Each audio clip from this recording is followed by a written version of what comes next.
Okay, I have red and blue. Who will make the call? Red and blue. Red. So the winner make decision. You make decision. You serve, you receive. Oh, okay. Easy for me. Thank you.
Good morning and welcome to day 3 of the U.S. National Team and Pan Am Team trials from Texas Wesleyan University in Fort Worth. My name is Sean O'Neill and we're going to be showing some of the women's round of 16 matches this morning. Our first match is Joy Lee on the far side, and she is playing against Tina Lynn, who plays out of the Lily Yip table tennis side on the near side. This will be a best-of-7 match between these two young players. The way the format is set up for today is we've had 2 days of competition so far. And on day 1, on the women's side, Jiaqi Zhang of ICC took the first women's position. Day 2, Lily Zhang of ICC. And now in day 3, we will continue and have the ladies play for the 3rd spot on the Pan Am team, as well as the chance to represent the U.S. in the World Championships. Do you want to know what the structure is, what the proper structure is for everything? I just got official notice from our high performance director about the national team and Pan Am team structure. That would be outstanding, and joining me in the booth this morning is Gordon Kay. For a minute, the B team is here. You happy? All right, so what's going to happen is on the men's side, unless Ernesto or Celiang win the men's side this morning, the winner of the men's side will be on the Pan Am team.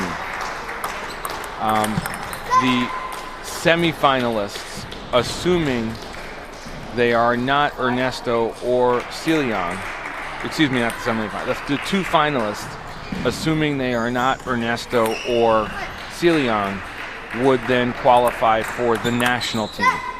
So number 1 on the men's side, assuming it's not Celiang or Ernesto, number 1 is Pan Am and Nationals, and the other finalist is then the 4th player on the national team. You with me so far? Got it. You need to write this down or anything? I got it. On the women's side, it's a tad bit more complicated. So you have Jennifer Wu, who is the only remaining participant on the women's side, who is not eligible to be on the national team. If Jennifer makes it to the semifinals, the other 3 women in the semifinals are on the national team. If Jennifer does not win, the winner of the women's side is then on the Pan Am team and the national team. So basically, if you are on the women's side and you make it to the semifinals, if Jennifer is in the semifinals, you are then on the national team.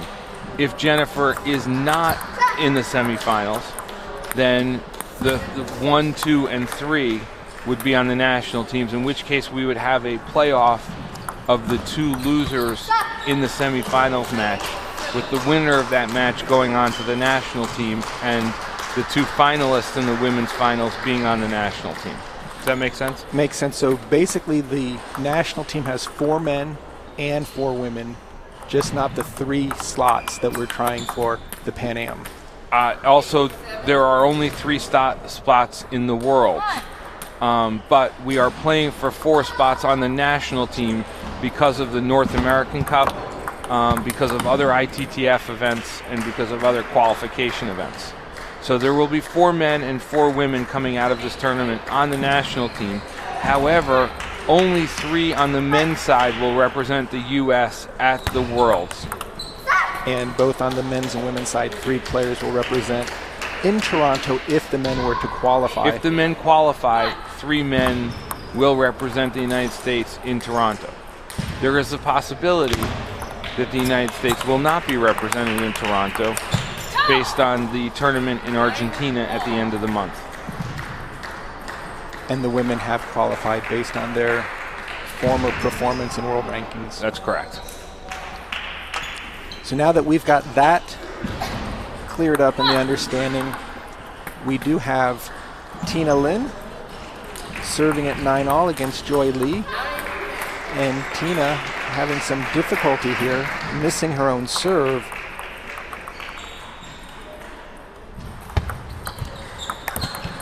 And now netting a forehand flip. Starting off down 0-1. And again, this is a slightly change in format, where in the past there's been a lot of round robins. Now we're doing 3 straight single elimination tournaments. This, of course, is day number 3. So there's no second chances if you lose in this knockout style tournament.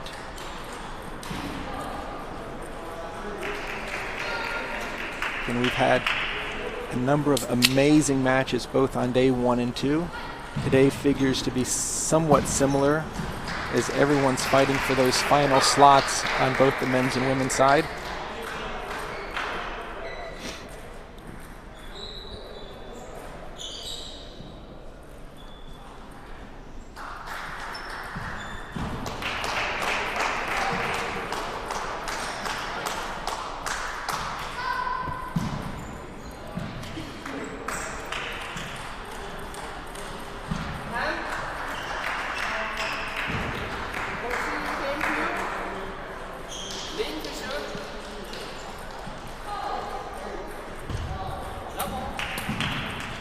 Have a good broadcast the rest of the day. Thanks.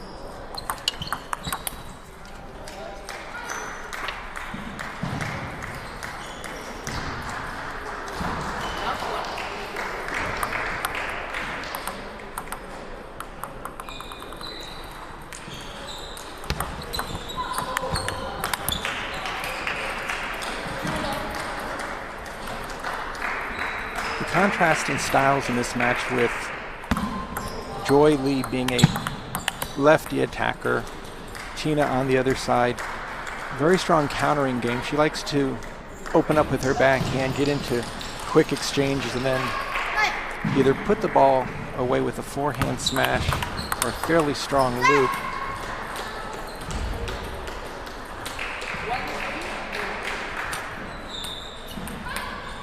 Looking at the matchup according to rating, there's about a 100-point difference, with the advantage going to Tina. Tina has represented the U.S. internationally in a number of tournaments. And Joy Lee has also been on our junior team in the past.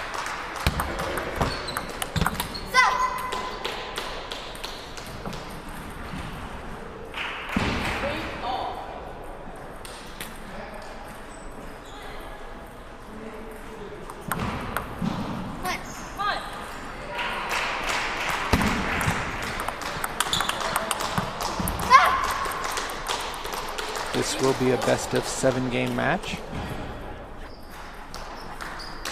with the winner going up against Laura Wong or Judy Hugh, which are also playing in this round of 16. Yesterday's runner-up to Lily Zhang, Jennifer Wu, is the top seed in the women's event today, and the number 2 seed is Crystal Wong.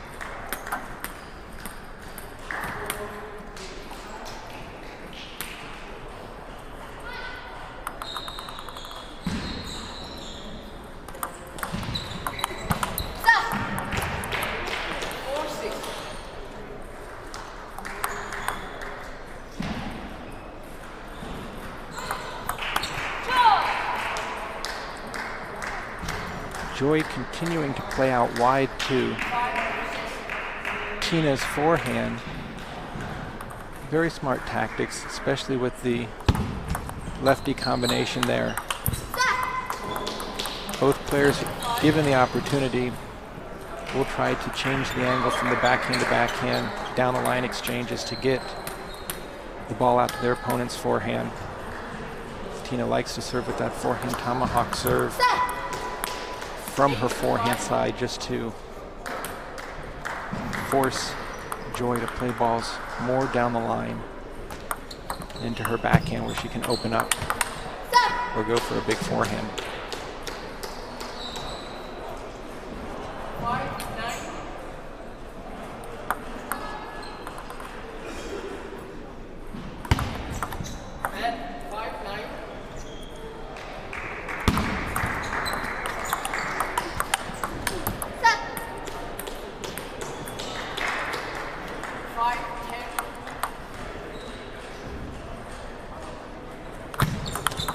So there we have it. Tina Lynn evening up this best of 7 game match at 1 apiece, winning comfortably 11-5. Players going back to their respective corners to get some coaching from their parents.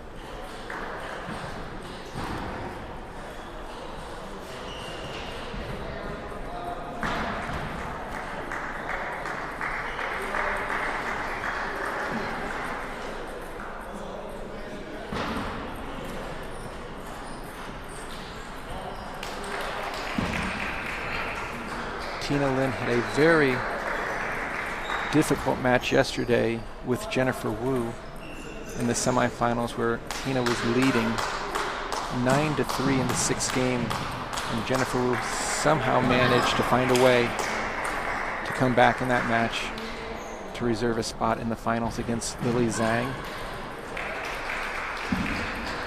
So far this tournament, Joy has run into a number of the top seeds and has been playing quite well, but the depth and strength of the women's side,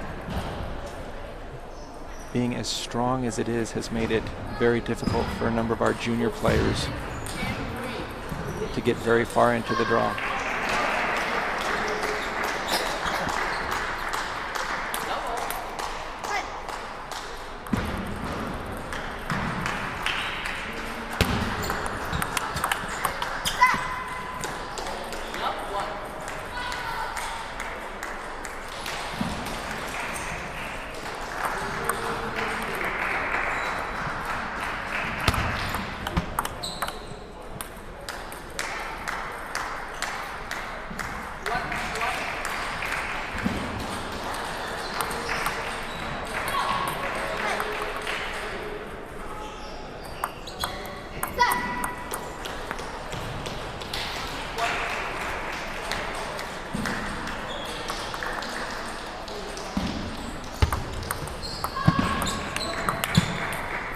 Tina having a lot of difficulty dealing with the heavy topspin of Joy. Joy's moving it around quite nicely, both to the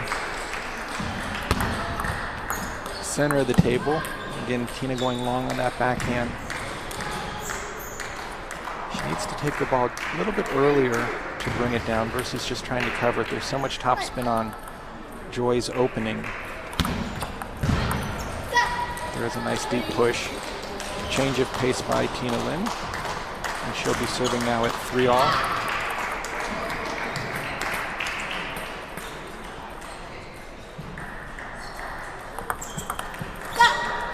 Very aggressive deep serve there by Tina into Joy's wide backhand side.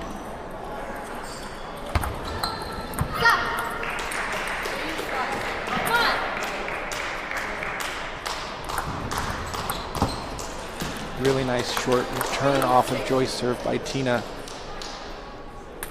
Most of Tina's returns have gone a tad long, giving Joy a chance to open up with her forehand. That time Tina went for a very aggressive forehand flip. Tina really isn't known for being such a safe player, but super aggressive, likes to get into the countering rallies and use her backhand over the table. There's that backhand, likes to really use her wrist quite a bit, playing the ball wide out to Joy's forehand as well as into the center of the table. Very common of a number of our U.S. junior girls players, especially Crystal Wong and Lily Zhang. Exceptionally strong on the backhand side.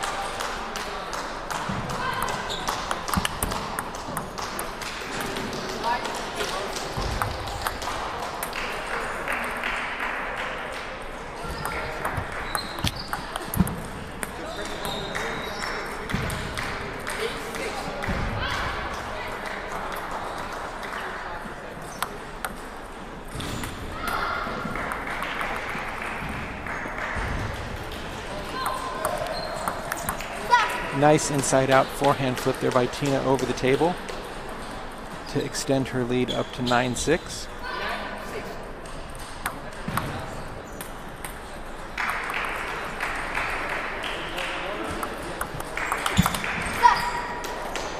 And very strong play over the table. Tina controlling the short game. Nice drop shot. Heavy opening, and now Tina takes game number 3 to establish a 2-1 lead here in the best of 7. In the women's singles round of 16 of day 3 here at the U.S. National and Pan Am Team Trials at Texas Wesleyan University.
Again, Tina jumping out to a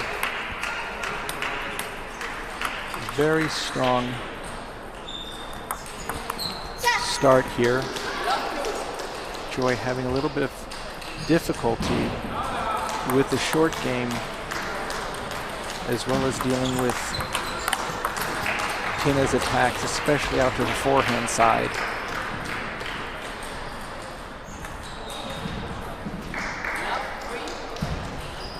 Tina started slow in this tournament, but has really been coming on well on days 2, now beginning on day 3. Definitely figures to be in the running for a slot, possibly on the national team. I'd be surprised if she were to win today's competition with Crystal Wong and Jennifer Wu still in the event. But she did make the semis yesterday before losing narrowly to Jennifer Wu in a tight 6-game match.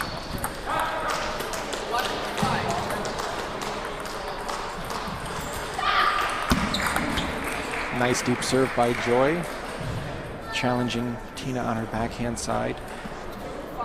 Tina true to her style of play, ready to go for any ball, whether short or long. And again, very good service control there by Tina, just taking a little bit of pace off the ball, not going for too much, but putting the ball in a position tough for Joy to do anything with.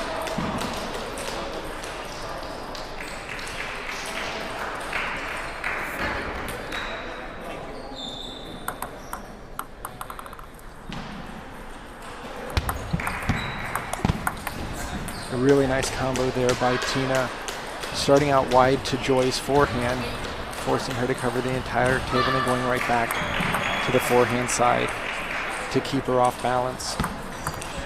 And there's that short drop shot on the serve and then a quick backhand opening. Joy looking very frustrated at how this game is progressing so far.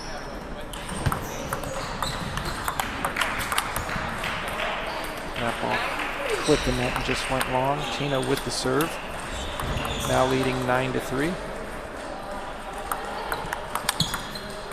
And nice series of forehands off the bounce by Tina Lynn.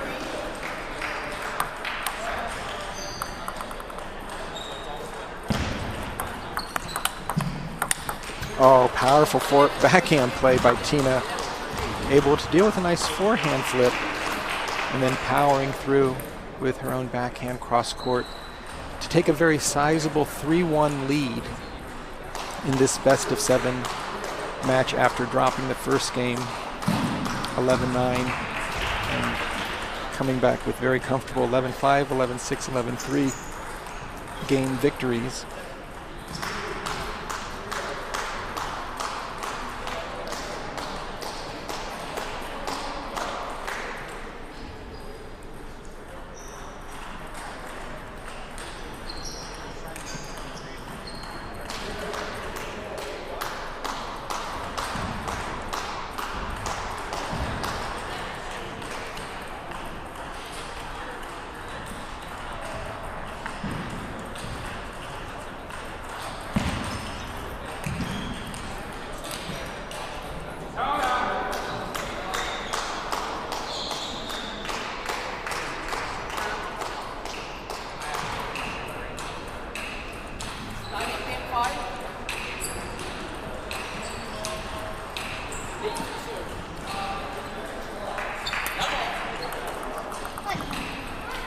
Now we're beginning game number 5, Joy serving. And once again, establishing her heavy openings on the backhand and forehand side. Joy needs to continue to keep Tina off balance and move the ball around. Tina is so strong on the counterattack, especially on the short balls that allow her to be close to the table and really redirect the ball both down line and cross court. Tina's got a very strong forehand and backhand opening herself. I would say that Tina's defense off of the opening is a little bit sounder, able to block the ball. Unfortunately, she was early on that last shot. We are now at a tie of 2-2 here in game 5. Joy continuing to serve to the center of the table and fight for that first loop. She gets a good read on it and she moves the ball around. Tina can be a little bit flat-footed. If Tina drops the ball, she'll be able to have a little bit more control over the opening. That time Joy was able to take both points on her serve.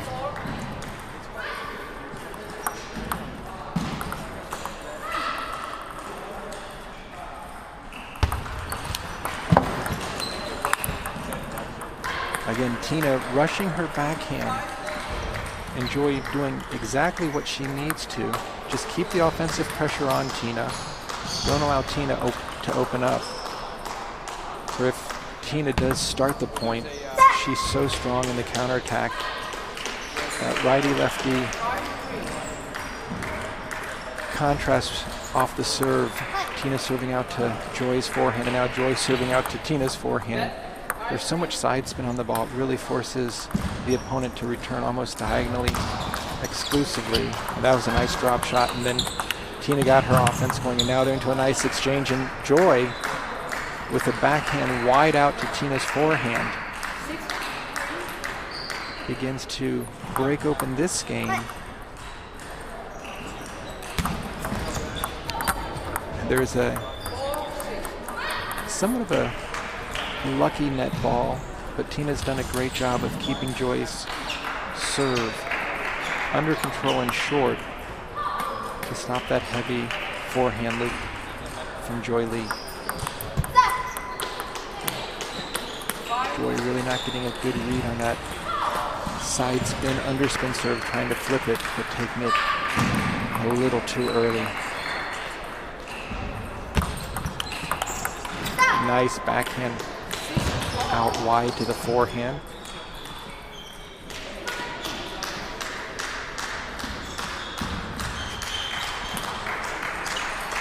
Tactically, when you have a left-handed player, they are generally very strong in their backhand corner because most right-handed players will go cross-court into the backhand, but they're not always as strong wide out to the forehand.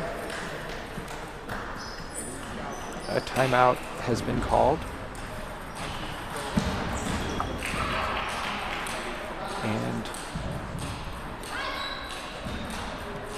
Joy Lee wanting to get back into this game, sensing Tina being 4 points from victory in this match. Wanted to get a little bit of a breather as well as some tactical advice from her coach on what serve to try and possibly how to change the rhythm of this game as Tina continues to control the shortness of the serve return as well as getting a number of balls out to Joy's wide forehand.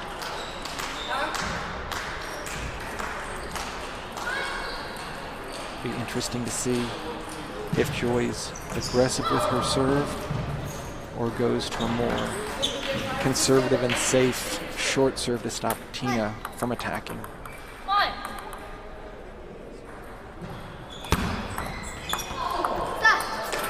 Right idea for Joy. Had the opportunity to get the forehand loop in, but Tina really took a lot of pace off the ball. Not really giving Joy too much to work with. So now Tina with the serve, 2-point lead. She's going back to the forehand tomahawk.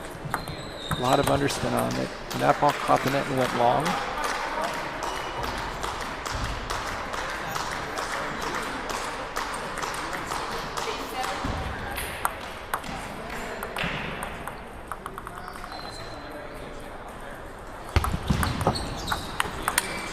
Very strong inside out forehand loop by Tina. Stepping around that backhand and playing it out to Joy's wide forehand. Very difficult for Joy to cover both directions. Now Joy's going back to the same serve and making her own forehand loop. Fortunately for Tina, able to make a strong block, and now she has reached match point to move on into quarterfinal action. And Tina has done it. She will move into the final 8 of women's singles here in day 3 at the U.S. National and Pan Am team trials. Joy Lee has been eliminated now, so her tournament will be over. Again, we are not playing any round robins at this year's national tryouts, but 3 straight single elimination tournaments, with the first 2 days already have become complete, with members on the team being Jiaqi Zhang and Lily Zhang. We're waiting to see who will join them as a member of the Pan Am team, as well as the team to represent the United States at the World Championships and other national events. So we'll take a short break. The men will be coming up next. I believe Timothy Wong will be playing against Allan Wong in a rematch from day number 2. So we'll be right back. Don't leave us. See you in a moment.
Welcome back to round of 16 here at Texas Wesleyan University for day 3 of the U.S. National and Pan Am team trials. In this feature match, we have Timothy Wong on the near side, playing out of the Joe Shin Table Tennis Academy. His opponent will be Allan Wong, playing out of Lily Yip Table Tennis Center. My name is Sean O'Neill. Joining me this morning is a member of our Pan Am team and world team, Jim Butler. Glad to have you here, Jim. Thanks, Sean. Great to be here. And what a fantastic first round match we have here with Timothy Wong and Allan Wong. They've played several times recently. And within this tournament where Timothy won the match, but it went very close to the end, winning 4-2. They played at the Nationals where Timothy won 4-3. It was 11-8 in the 7th, so a pretty even matchup here if you go by the results of the last couple times they've played, and very nice first round to watch. Well, Jimmy, it's going to be interesting for Timothy Wong. I think a lot of players felt that he was the odds-on favorite to make the team on day 1, was upset by Han Shao. And then, obviously, he took a lower draw seed since the day 2 was based on the day 1 results, and lost a very heartbreaking match to Kunal Chodri in 7, where he had some issues with the umpire and his serve. So it'll be interesting to see if he can get on the board quickly and right the ship that has actually been kind of in the deep end of the pool for him, so to speak, in this tournament.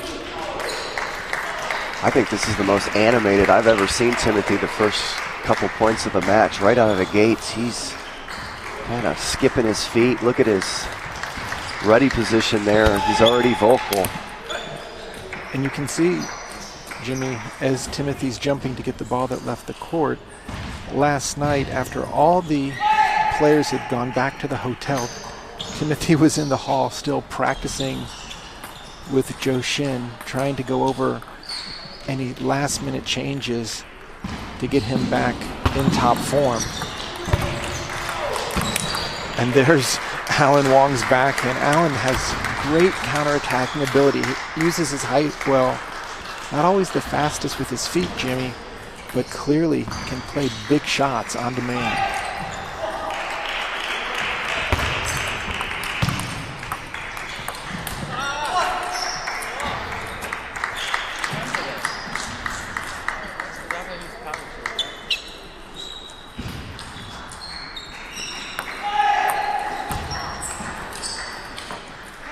Sean, this is,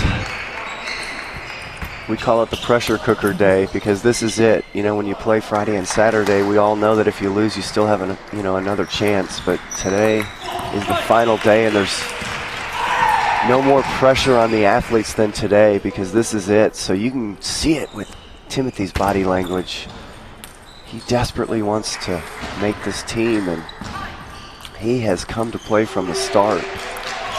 Jim, would you say it's fair to say that Timothy has the most pressure on him of all the players today, since he is really primarily the only full-time pro player that we have? We have other players that are training quite a bit, but they tend to be in school or having other forms of income. And Timothy's 100% table tennis, so not making the Pan Am or World Team would really make his international progress that much more difficult. And I think the pressure is on him, not so much because he's the only pro player, but because he's been so dominant in American play. You know, his international results have not been good yet, but as far as against American competition, he's done surprisingly well. And the fact that it's so seldom he's lost, he won several nationals there. Olympic tryouts. Yeah, he just has done so well. Considering his level, it's impressive how well he's done. He's been able to dominate American play for quite a while, so I think in that sense it would be a surprise. Personally, it's not a surprise to me if anyone makes or misses this team. There's so many players here that are so close in level to each other. And I've said from the start, there's 6 or 7 guys that could easily make this team. If we had this tournament next week, we could have 3 different guys on it. So that's really a credit to the other guys out here. We all know Timothy Wong is a solid player. There's a lot of other good players here also. And I think it's a credit to the level of play that has increased. Definitely with the number of strong clubs and sparring partners that we have these days, you see the players more comfortable playing against bigger shots, as well as really improving their serve and serve return game, which has always been kind of a weakness of U.S. players since they don't get the international exposure.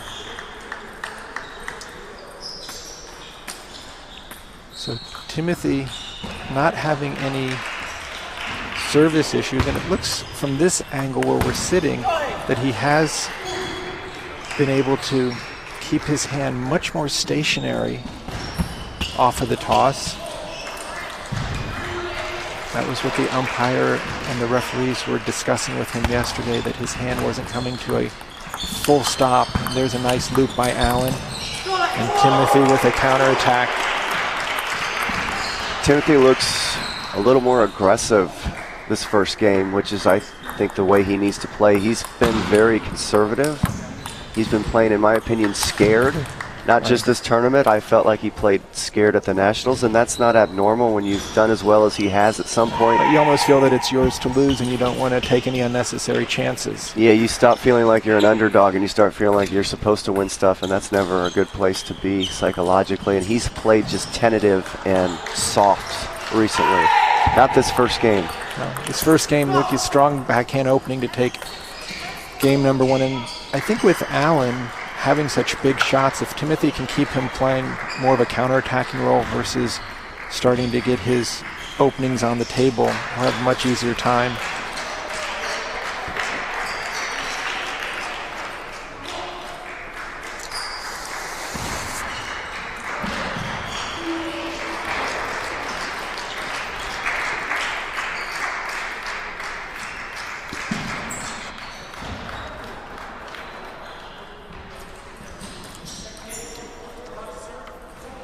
We have the names of the clubs under the players, and Timothy Wong recently did change from ICC, which he had been there for quite some time, over to the Joe Shin Table Tennis Academy. In his corner off camera, Joe Shin is giving him advice.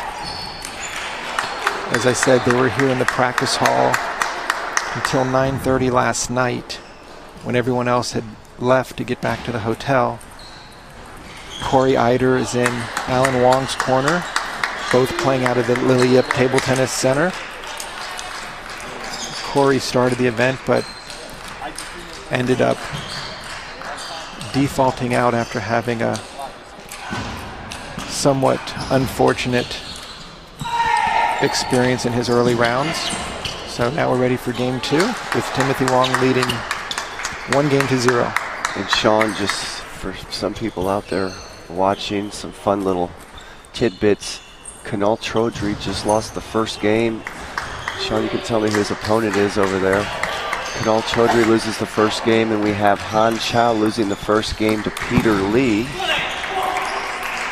All right, so there's going to be a number of tight matches. We'll be updating the scores each round on usattabletennis.org's webpage. And Timothy jumps out again in game number 2, just wasting no time establishing that he is going to be much more offensive-minded in this match. And two things happening. Timothy's come to play and really thrown the first punch at Allan. Allan's still sleeping. I don't think he's woken up yet because he's done nothing except complain.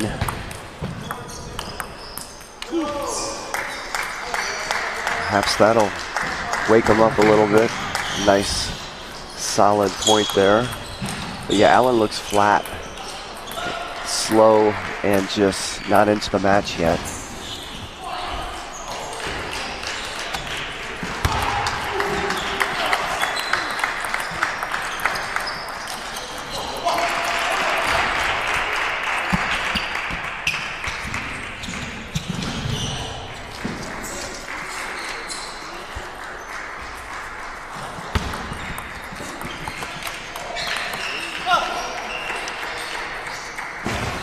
Allan still trying to find any rhythm. He's playing wrong, too. He's starting everything to Timothy's backhand, which is Timothy's strength. So Timothy's so comfortable right now, opening every point.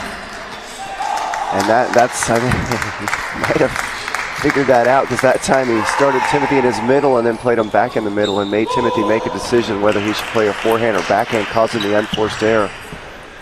Allan's going to have to make some better receives and not just push it right to Timothy's backhand, his favorite place to open and start a point. Let's see what he does here with the receive. Again, opening right into the backhand side. And that deep serve threw him off. He was not expecting Timothy to serve deep there, so great serve by Timothy. I expect Timothy to serve short and Allan to jam him to the middle of forehand. There's the drop to the middle. And wins the point outright. So I think Allan's starting to realize he's got to stay away from letting Timothy open on that backhand side.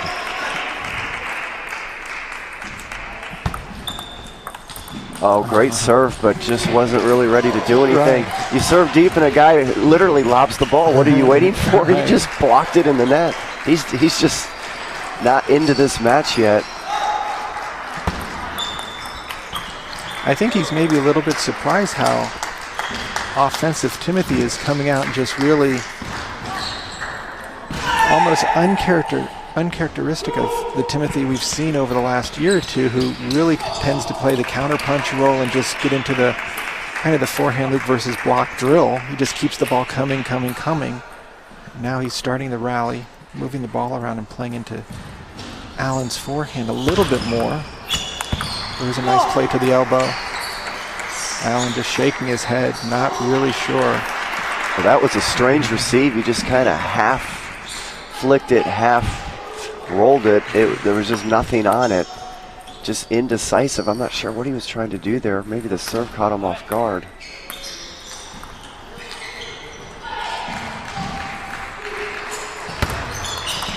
And there's a nice Open court down the line, backhand by Allan. And Sean, we've said it so many times against good players. When a serve works, you have to be careful about doing it again, especially right away, because that was the same serve that messed up Allan a couple points ago, but that time he was ready and just drilled it down the line. Beautiful receive by Allan there. I don't think Timothy's going to be serving that serve again anytime soon. Again, Timothy having issues controlling the first and second ball. Timothy looks sharp. Just everything he's doing looks crisp out there. It almost appears that he's decided he's going to go out and take this last slot and force his game on the field instead of just waiting to see what comes to him. Which is what he needs to do, and perhaps going back to the Nationals, his results have been uncharacteristic of him, and perhaps he's just going to play relaxed and go out swinging, I like to say. If you're going to lose, go out swinging. And so far, he's got that mentality. Easily winning these first two games. This game isn't over, but I'm calling it over, Sean, which is a no-no in the commentating field. Well, the big challenge for Allan Wong is to try to get a little bit of momentum, even if he loses this game. But you see, they're just a very careless flip there. Not actually trying to get into the point, but just trying to get a lucky shot. And you can see off camera, Allan is leaning down on the barrier, just very frustrated with his performance so far, losing very comfortably 11-6, 11-5. Well, this is a good example of the maturity of the two athletes here. Timothy came out, his tournament life is on the line, and he's playing like a wounded animal. Allan has come out, and it doesn't look like he got out of bed yet. He's just not into the match. He should have known, playing a guy like Timothy Wong, Timothy is going to play like a wounded animal.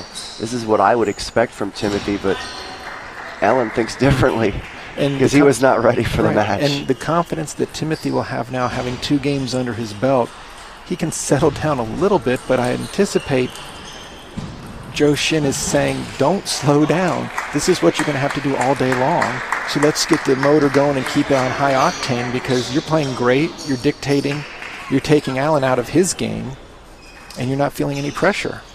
That's right, Sean, and I say that about Allan. It's not that he's lost the first 2 games, but it's the way he's lost. If he went out and had a positive attitude and a good kick in his step and was playing offensive and playing smart and playing aggressive and lost those scores, I would say, hey, Timothy's just better, but Timothy is playing like his life is on the line, and Allan is playing just so like lethargic out there, just kind of stuck in slow-mo.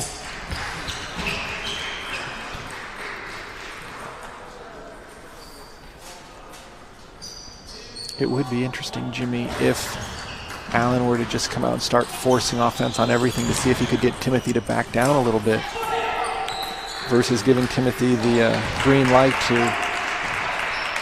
be the traffic cop. And just really look at this, it's continuing into game 3 now.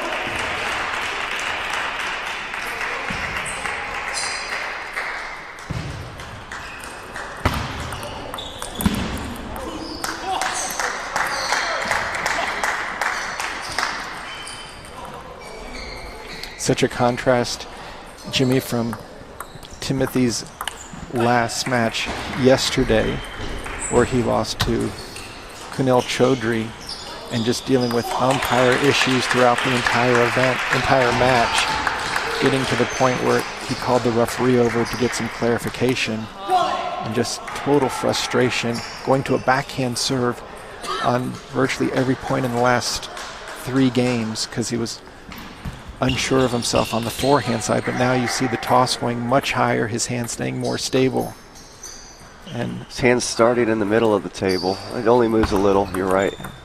But you see the height of the ball also getting up there. I know, remember the umpires were sharing their thoughts with him that if the ball goes high enough, it's not going to be viewed as being thrown back into his body. Okay. So he's working on 2 elements, and so far everything's been good. Less hand motion and a little bit higher toss. Great placement there, good control loop. Timothy in a great rhythm there. You know, I love the way he played that shot there. Most people would just cream it, which isn't necessarily a bad play. Right, but then they're going to leave a section of the table open when they go with that much power close to the net.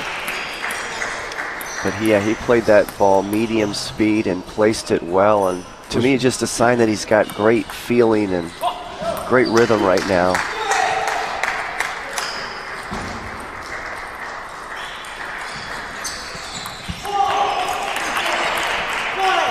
And Allan really having difficulty with his rhythm.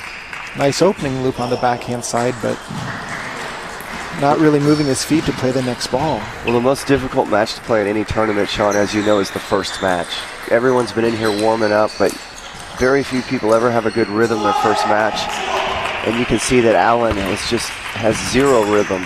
He can make one shot at the most if the ball comes back. You can see that his timing's off.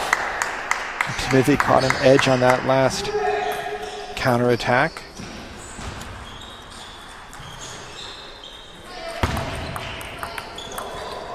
See, Sean, Allan, he can make one ball, but when it comes back, it's almost like he's not warmed up, and he may have warmed up fine, but he looks like he hasn't warmed up yet, because that's what happens when you just haven't had any play in, generally. Look at that, just a very uncharacteristic push off the end of the table.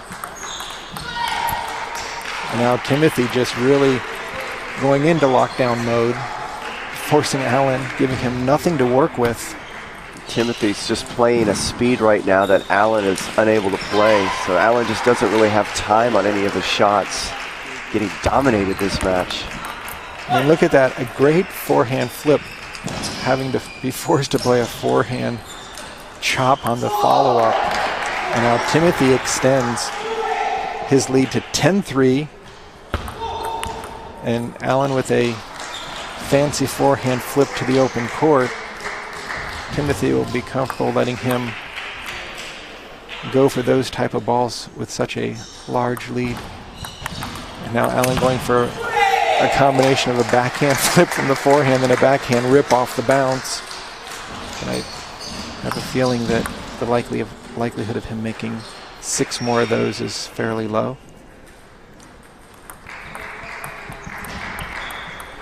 And there you can see just the frustration on Allan's face. Well, Sean, one thing you know, most players here can't change gears. And what I mean by that is we all know that if anyone is playing their A game and everything's working well, everyone here can play well. The question is, when things aren't going well, how many guys here can change and figure out a way to still play relatively well when things aren't going your way? And that's what Allan is struggling to do right now. Obviously, he's off. He doesn't feel comfortable, but he's still playing the same as if he was on. He's taking the same powerful shots he would normally take when things are going his way. He's playing the same way. He really hasn't changed anything up. He's playing so poorly right now. I'd like to see him just push long and block a ball or two. Quit trying to rip everything. Quit trying to forehand flick kill for a winner. You just can't do that when you're not feeling it. And so he's... At least if he pushed the ball, he would know that he's going to block the next one, instead of being in between shots and halfway through the shot deciding if that was the right shot or not. And also, again, Jimmy, this is a third day, so everyone's feeling like this is their final chance. First 2 days, we always had day 3 to look forward to. Right now, you will see emotions a little bit higher strung. And right now, Timothy Wong is really showing all the elements and characteristics that have made him such a dominant force in USA table tennis over the last 4 and 5 years at the national level. He looks like he is ready for action.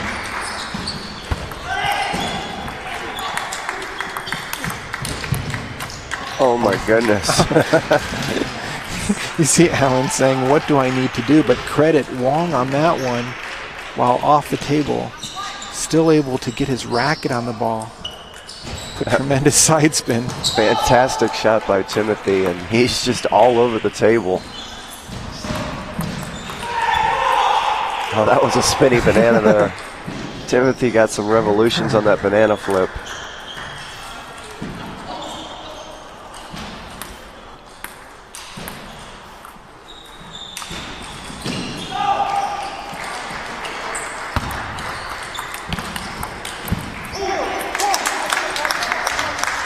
First time we've seen Allan get out to Timothy's forehand in quite some time.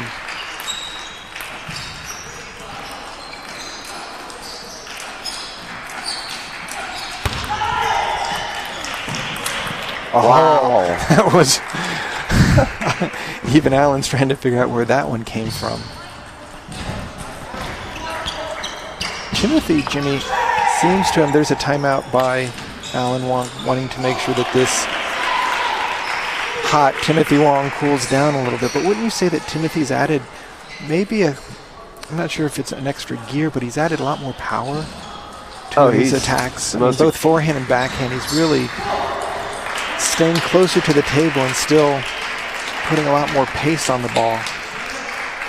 He's the most aggressive I've seen since, I'd have to go back to last year. From the Nationals up until now, he's played very soft, very conservative, and this is the way we all need to play. Timothy's demonstrating the way we all need to play. Go out, play, I call it responsibly aggressive. It's easy to say play aggressive, but you start doing that and you can end up like what Allan Wong has shown us. You know, if your game's not on, you can't just go out there and miss everything to the barrier. You have to play responsibly aggressive, and that means you have to recognize what kind of rhythm you have and then play as aggressive as you can, but still put the ball on the table, play at a consistent level. Timothy is doing that right now, playing at a speed that's overwhelming Allan, and this is the way he needs to play all the time.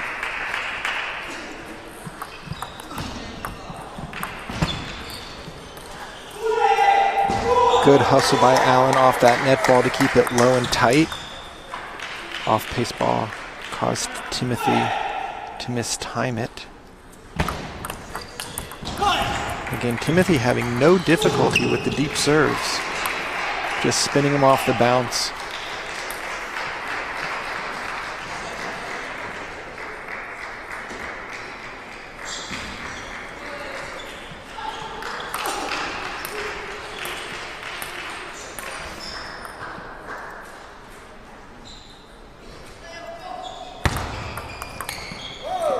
Nice banana flip there by Allan, getting over the table and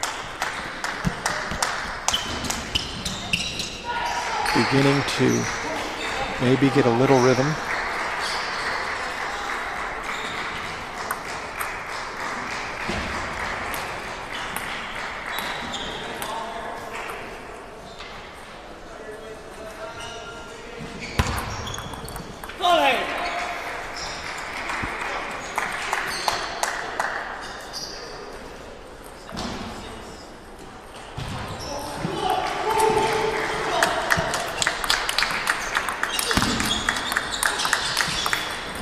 Oh, nice step around from the back court by Allan Wong. Fantastic shot by Allan. Some of the most positive body language we've seen from him the whole match. Spun around, looked at his coach. Let's see if he can follow it up with another point here. And now he goes back to... Just trying to rip the ball. I mean, when you're at 90 to 100% power on your swing, timing issues are going to just get multiplied. Just Allan tending to go for everything or nothing. Again, having issues, and Timothy exactly where he'd like to be coming into this match, knowing that they played a 6-game match yesterday. It was deuce in the 6th. Of course, they played such a exciting match at the Nationals. Timmy came out on top of there. Really making short work of Allan so far this morning.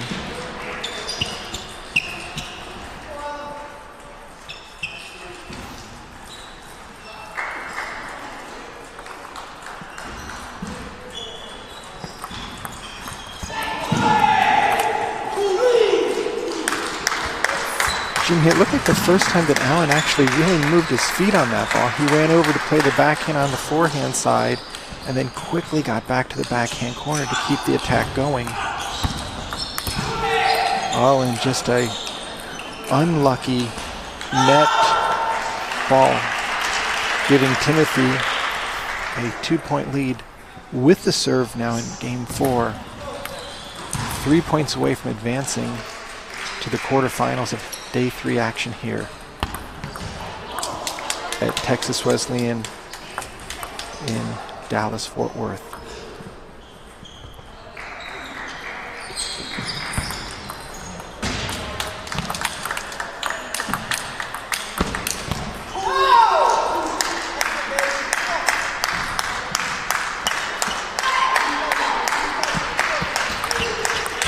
Coach Corey Eider really pushing Allan to get back into this game and match.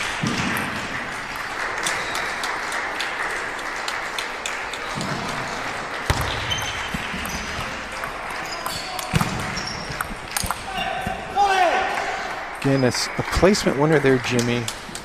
Not going for a big hook out to Allan's forehand where he might have had a chance to counterattack. Going right at the body. Heavy topspin, bringing the ball down. Now Timothy Wong 2 points away from advancing in the round of 16. Net serve.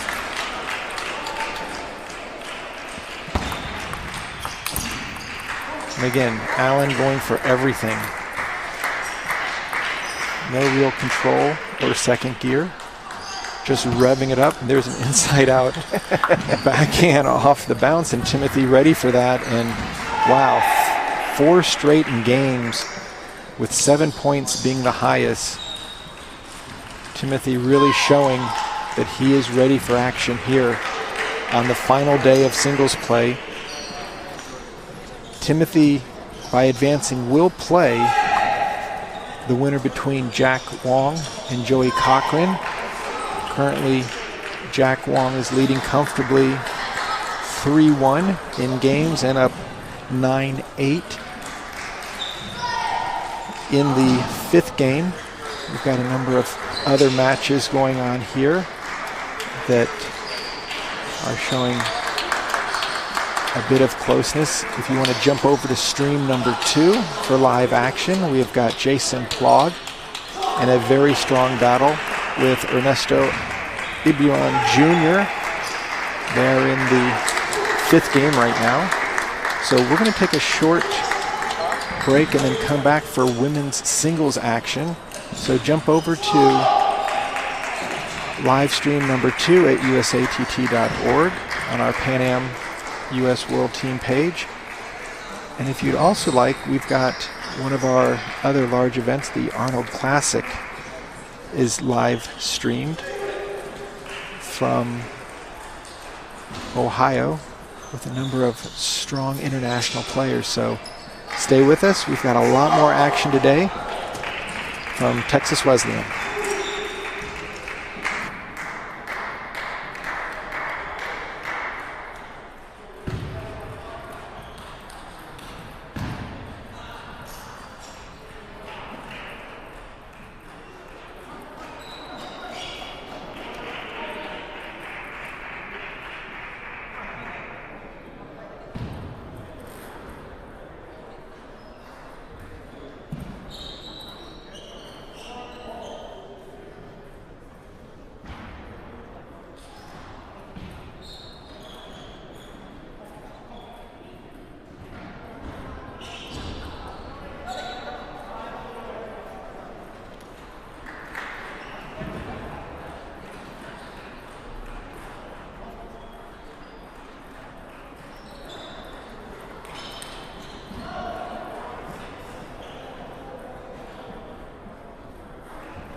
ladies.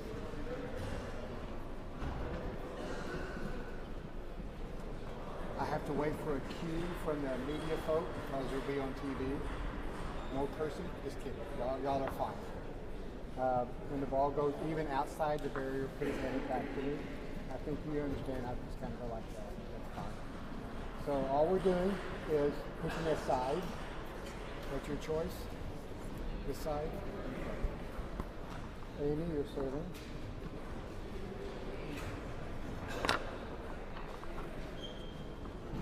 Just a couple more minutes and we'll start a warm-up.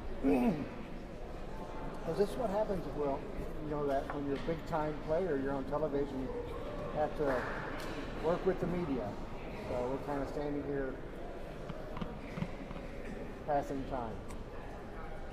What grade are you in? 7? And you? 6?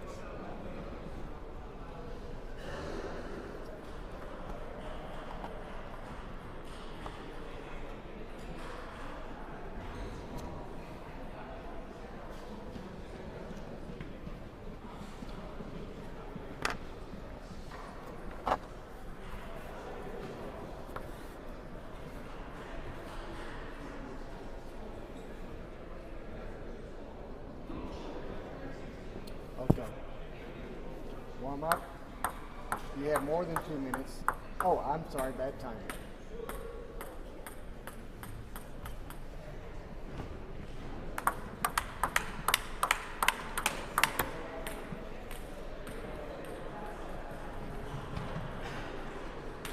Or so. We'll start, 2 minutes. We have to wait for the media people.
Welcome back to day 3 of the U.S. National and Pan Am team trials. My name is Sean O'Neill and I'm joined with Jimmy Butler for a women's quarterfinal match between Crystal Wong on the far side playing for the Maryland Table Tennis Center, and her opponent will be Amy Wong playing, I believe, out of the New Jersey area.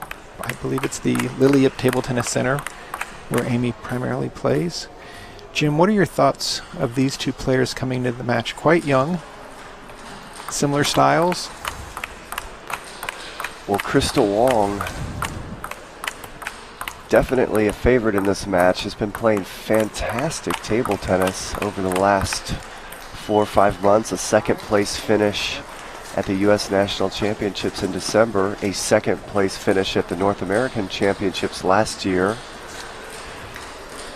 A youngest member of the national team in USATT history, making the women's U.S. national team at last year's trials. So, Crystal Wong, a special player, having fantastic results of late. And it's going to be important for Amy Wong to just kind of keep these games close, give herself a chance to. And both these players, Jim, love to serve with their forehand, get the backhand opening and then go for some very quick off the bounce backhand jams. Almost seems like they both went to the same table tennis school of off the bounce counterattacks. And they do play very similar with Crystal. The amount of power and speed that both of these players are able to get. You look at their body frames and they're quite thin and small, but they pack a very powerful punch both off the backhand and forehand sides. And Crystal's really started growing in the last 6 months or so. She looks like a different player than last year. She's gotten taller. She's putting on some more muscle mass, starting to grow, and with that growth, gaining more power.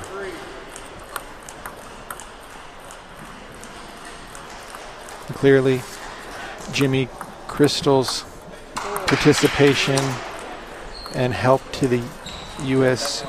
junior girls at the World Junior Championships, where they won a bronze medal, should give her some extra experience and confidence. But, you know, I don't think Amy's going to be so threatened by Crystal's style since she plays so similar. It's just that first loop, then right off the bounce, trying to turn it over and play the corners. Well, what a fantastic start by Amy this game. Really made some beautiful shots to go up 5-4. That one just barely missing off the top of the net. And both these girls are so smooth. They just play so effortless.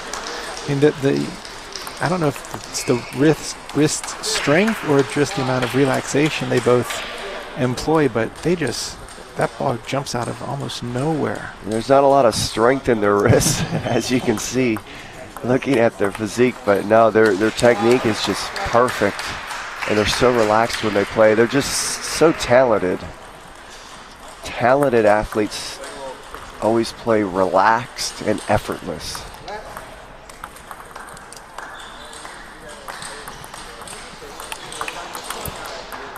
That was a nice block there by Amy. Would have been easy to try to just re-loop that and miss it, but she just kind of put it on the table. There's that beautiful backhand there. We've seen her do several times this game. Amy wanting to jam Crystal wide to her forehand. It seems to be her strategy going into that match, and it's worked out nicely this first game.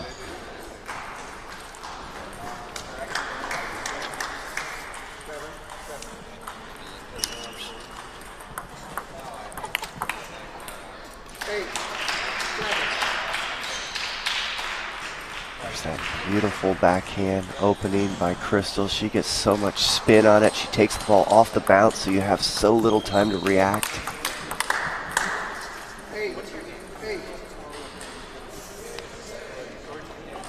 Amy hanging in this game, 8-all. This is really what she needs to do to give herself a chance. Just keep the game tight and see if she can win here at the end. Able to win that point, taking a 9-8 lead. Oh my goodness. Look at that net being quite favorable. And Crystal just serves the ball immediately, not happy about it. Most players would complain the way Crystal shows her frustration. She serves 100 miles an hour after the point's over. Let's see if Amy can come up with a good receive here. What a great opportunity for Amy to go up 1-0 right now. That was a well-dug push. Crystal able to lift it up. Gave herself some extra space over the net. Fantastic save there by Crystal. Oh, and a net edge off of a slow spin on a heavy side spin serve. We've seen like 3 net points in a row. I mean, how similar are their serves? I mean, they both just use a lot of wrist action, kind of a little bit of side, maybe a touch of topspin, and now Crystal goes along with her backhand.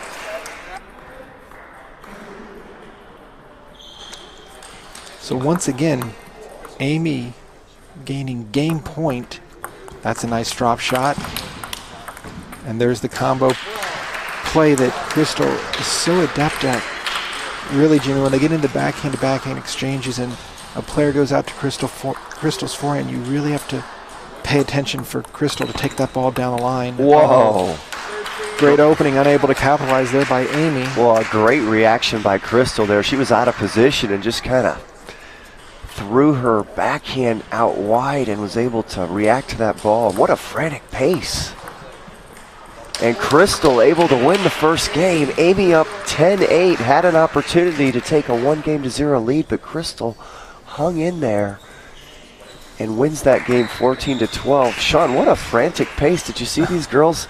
I mean, we're at deuce. I'd be like toweling my hand off at the table, and I'd be taking my time thinking about what I want to do. They just play immediately. I've never seen two players play so quickly. Both their personalities so similar, not only their games, but their personalities. They just serve the ball up, and not a lot of thinking out there.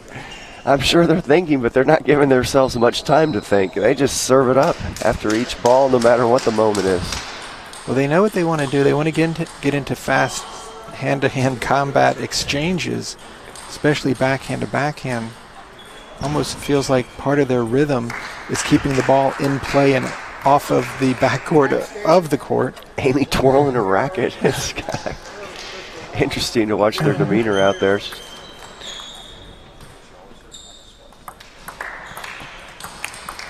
Nice backhand loop off the bounce to the open forehand. I think I would have been jumping around and giving a little bit of excitement after that shot.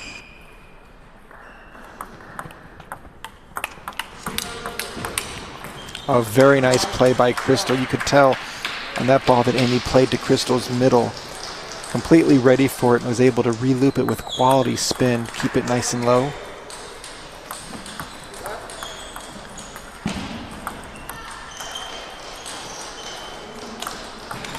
Oh, what a beautiful serve. Heavy side chop right into Crystal's middle there. Look at that beautiful backhand. Just beautiful to watch. So fluid, so smooth. She gets so much power. You know, Amy's a great example of what technique will do for you power-wise. She has no strength, but look how much power she can get because of such perfect technique. Right, her timing is impeccable, just catching it right off the bounce and oh, that's just incredible to watch. It started with the receive, and then the backhands after. She made a beautiful cut, and then just three beautiful backhands there. This is really fantastic to watch. These girls are so good. It's special. And you know, Jim, when men play against women, one of the challenges is to keep up with the pace. Both these girls showing how fast their hands are over the table, not necessarily the most spin, but so quick off the bounce and covering the whole table and using the angles to the extreme. There's that serve again. 2 times she served that deep, heavy side chop into Crystal's middle. Got the point outright both times. Almost like Jimmy just challenging directly on the serve, and that's a very strong opening loop by Crystal. It's interesting watching Amy's tactics this match. In my opinion, she's playing very intelligent, jamming Crystal to the middle whenever possible. Really knows what she's doing out there. There's that jam to the middle again. Even though she lost that point, that's the right way to play Crystal. So Amy playing very intelligent. I love to see that out of such a young player.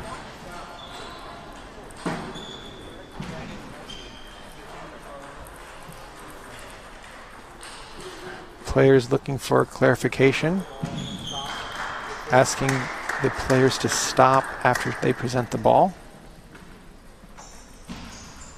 And now it looks like he might be saying you're dropping your hand below the table.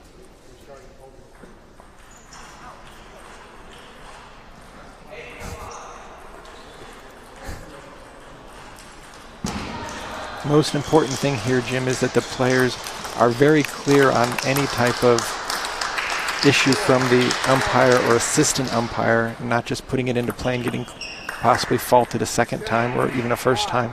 And for a third time, Amy goes with that heavy side chop into Crystal's middle, winning the point outright. Oh, great push by Crystal. That was loaded. Loaded. My goodness. What a great cut. And you can just hear the sound on Crystal's opening. She's really spinning that ball up with a tremendous amount of torque on the ball. Again, just digging the backhand. You know, Jimmy, with the change from the celluloid ball to the plastic, some of those digs are almost impossible to lift because you know the ball's going to skid a little bit. It's not going to bounce as high.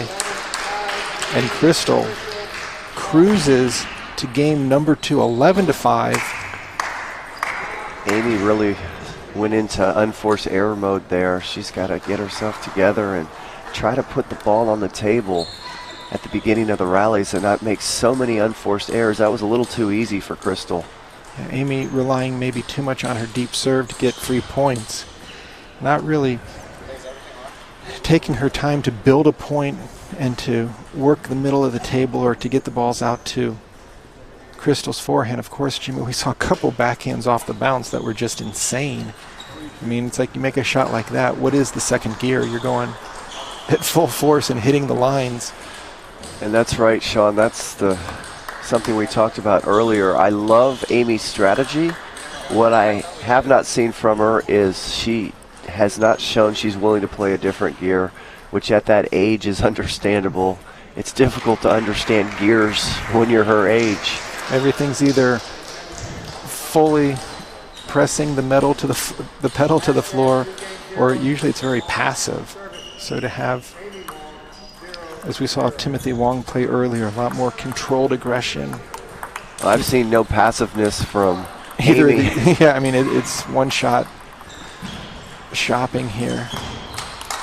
But like we said, responsible aggression is so important in table tennis. You got to play aggressive, but you have to play within your means.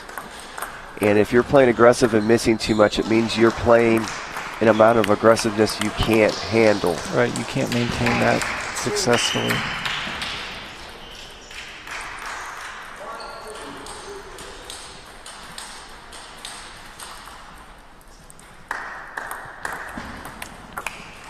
Yeah, just reaching for that ball in the last one. You can just see she's ready to serve. She's already in the serving position. Not even taking a chance to maybe step off the table and gather her thoughts.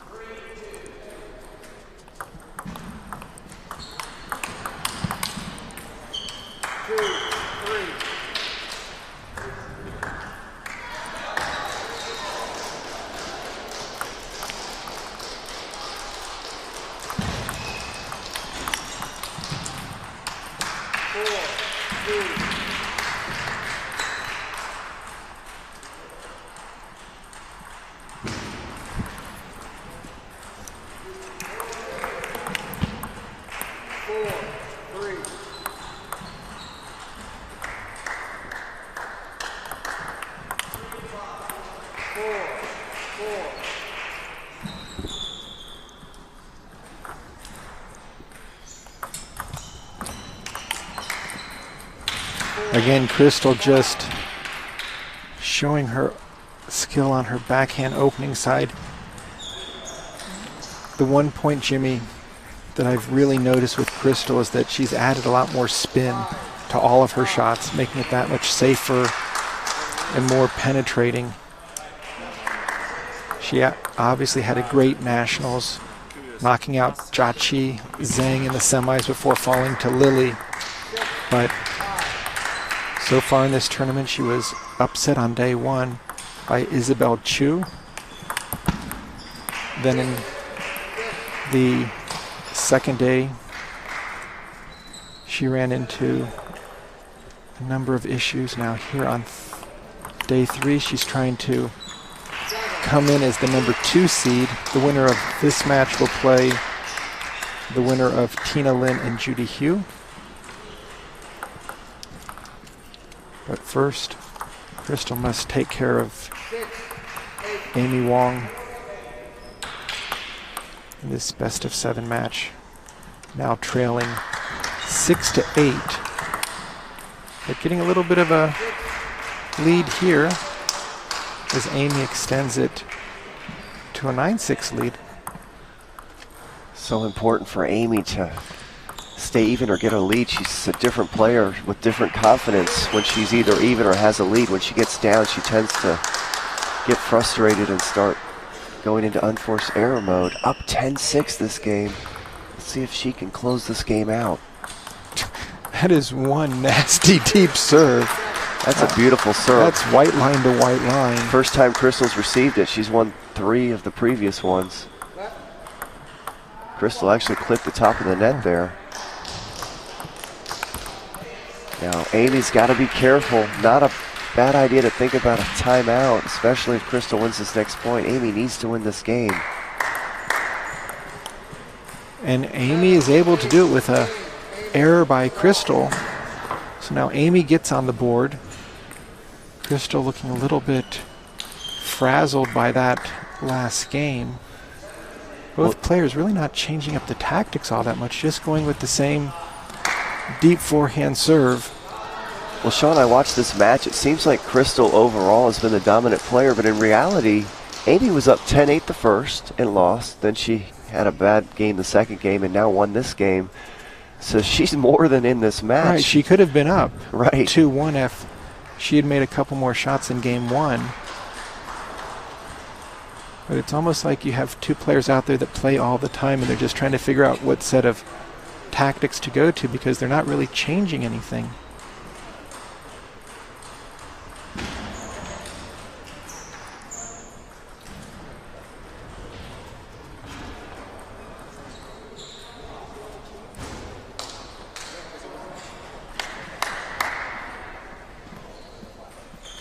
Game count 2-1. Crystal Wong. Service. Crystal Wong. 0-0.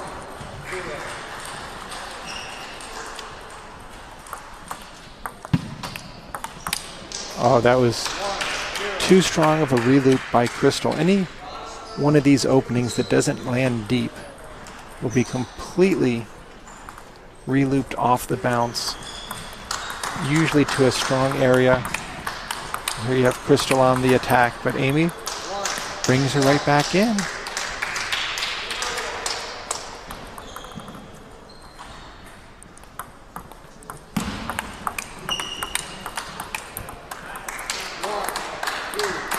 Almost looking like a drill jimmy. Just one person opens, then they get into backhand-to-backhand exchanges randomly all over. Here's a high ball that Crystal's going to put away.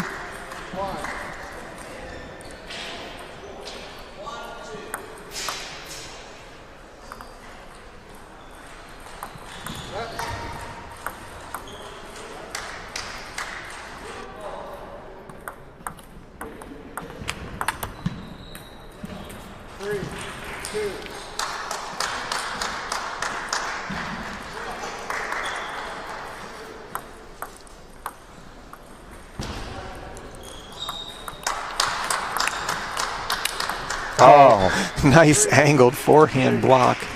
incredible shot by Amy. Wow, what an angle.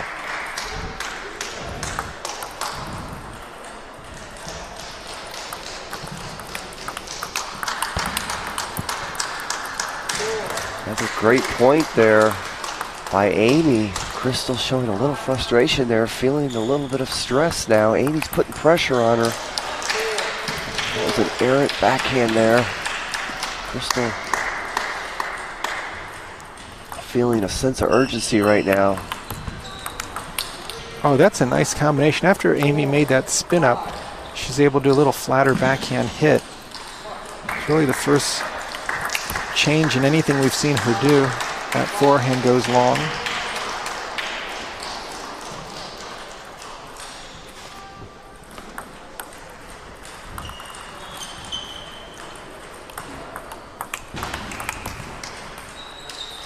Crystal's definitely adapted to that deep, heavy side chop serve Amy was doing that worked so well earlier in the match. But Crystal's made it the last 2 times, won the point. Fantastic rally there by both girls. Crystal able to win that point with hand-to-hand combat on that backhand side. Both girls so quick. Oh no, that hit the edge of a racket. Great reaction, but lucky it hit the edge of a racket. Amy guessing correctly.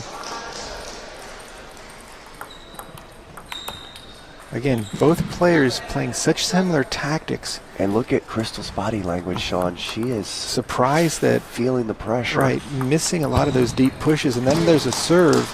It's the most emotional we've seen out of Crystal right now. It is, and I've never seen her this stressed out in a match, showing it with her body language. She's back with her coach right now, really shaking her head. Sean, this tournament is so stressful for all the players, and there's no more stressful day than this last day. Third day, do or die. And I've got to say, when I look out here, I'm looking at Crystal right now, and I feel sorry for her because she's so stressed out, because I felt the same thing the last couple days. Everyone's feeling it. Right, you know, I mean, yesterday Crystal lost to Lily Zhang, who ended up winning the day in a really tight 6-game match where it was 11-9 in the 6th. Amy's kind of out here just doing her thing, not having any problems. Amy had lost to Jennifer Wu in straight games yesterday. So both these players realize the significance of this match if they want to qualify for either the Pan Am or World Championships teams. Let's see how Crystal responds here. Gets the opening, but unable to turn that last ball over, and just lifts it out of the table. Amy over there so calm, so collected, just playing her game, so smooth. Really nice control, that loop. She gave herself so much margin to clear the net. What I like about Amy this game is she's not making so many unforced errors. You know, get the ball on the table and try to get into a rally 4 or 5 shots every point and keep the pressure on Crystal. Don't start spraying the ball. And Amy changed her service, went right into Crystal's backhand, a place normally Crystal's good at, but when you do it once in a while, Crystal wasn't expecting it. Missed that serve return outright. And Sean, we have a 2-2 match here. Amy just ever so calmly and methodically has gotten herself back into this match. And Crystal over there visibly frustrated. And you could see, Jimmy, when she called the timeout earlier, that it wasn't a timeout from a position of strength when you're leading, but of not sure what to do and just wanting to change the rhythm or the dynamics or the tempo. And Amy coming through to win game number 4 at the same score as the previous game. She won at 11-8. So we're going to have to keep a very close eye on Crystal's emotional state the very first half of this game to see if she can right herself. Sean, I just love watching this match. I love watching the demeanor of these two young girls. Just their body language and their emotions, and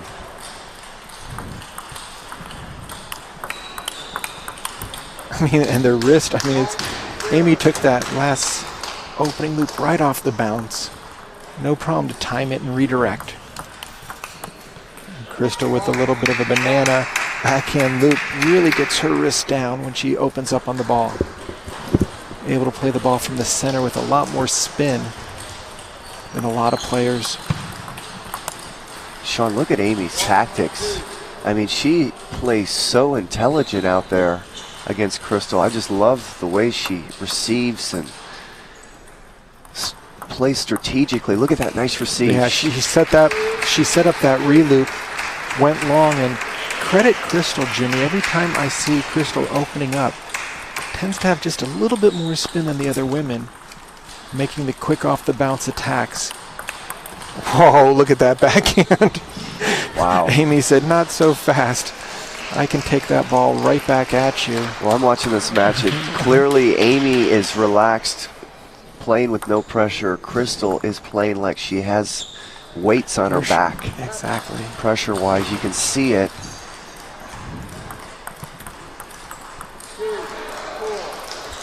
It's going to be an important set of serves here for Crystal. Now, Amy loops off the edge of her paddle.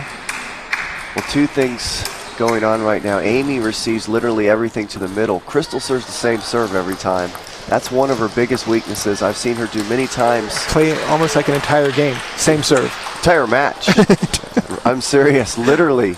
The serve never changes. And Yeah, I talked to Larry Hodges from the Maryland Table Tennis Center about that, and he says that they have talked to her about that and are trying to get her to change it. But he said, you know, she is 13 years old. That's true.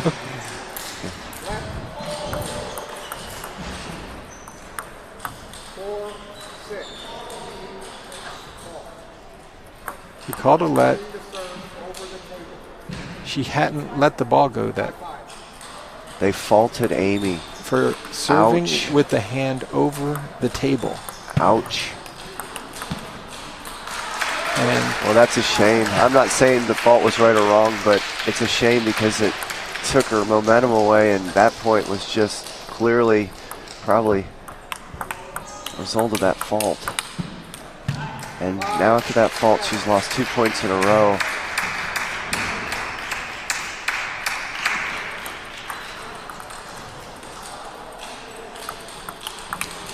And now you can just see Amy's concentration beginning to wane a little bit. Last 2 shots haven't had nearly, look at that, just. Well, that fault just totally, Yeah, there's just- no doubt it totally ruined her this game. She had everything going her way, and I hate to see that. I hate to see that. It's a shame.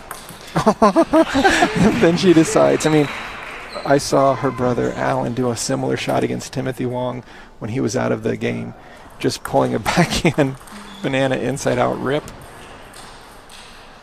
And it must be in the DNA because she definitely jumped on that ball and just. Frustrating thing about that fault, Sean, is it's hard to believe she changed her serve that point. I think she's been serving similar the whole match. They just chose to fault her that point, Well, and it just ruined that game. Well, I know, Jimmy, speaking with Roman, the head referee here, that at the end of every single day, there's a meeting with the umpires where they discuss things that they can do to improve, and there's always that fine line between enforcing the rules to the T and giving the players a little bit of latitude.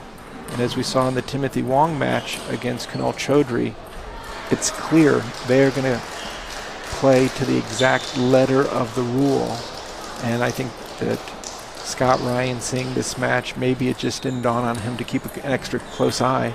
And then from his angle, he saw the hand going over the table and boom, called it. But it definitely had an impact on the game.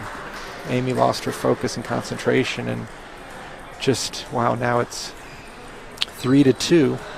And how huge was that for Crystal, because she was visibly frustrated. Right. Looked like she was a little bit panicked out there, and that fault totally turned things around for her that game. Now the question is, how does Amy respond at her age?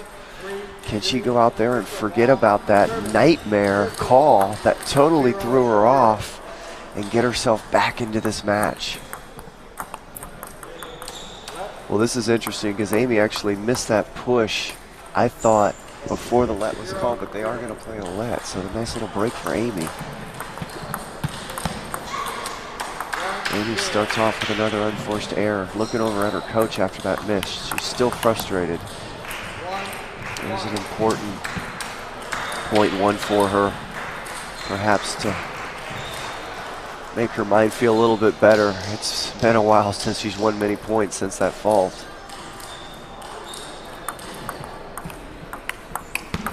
Oh, beautiful forehand there by Amy, and Crystal now showing a little bit of that frustrated body language again early in this game.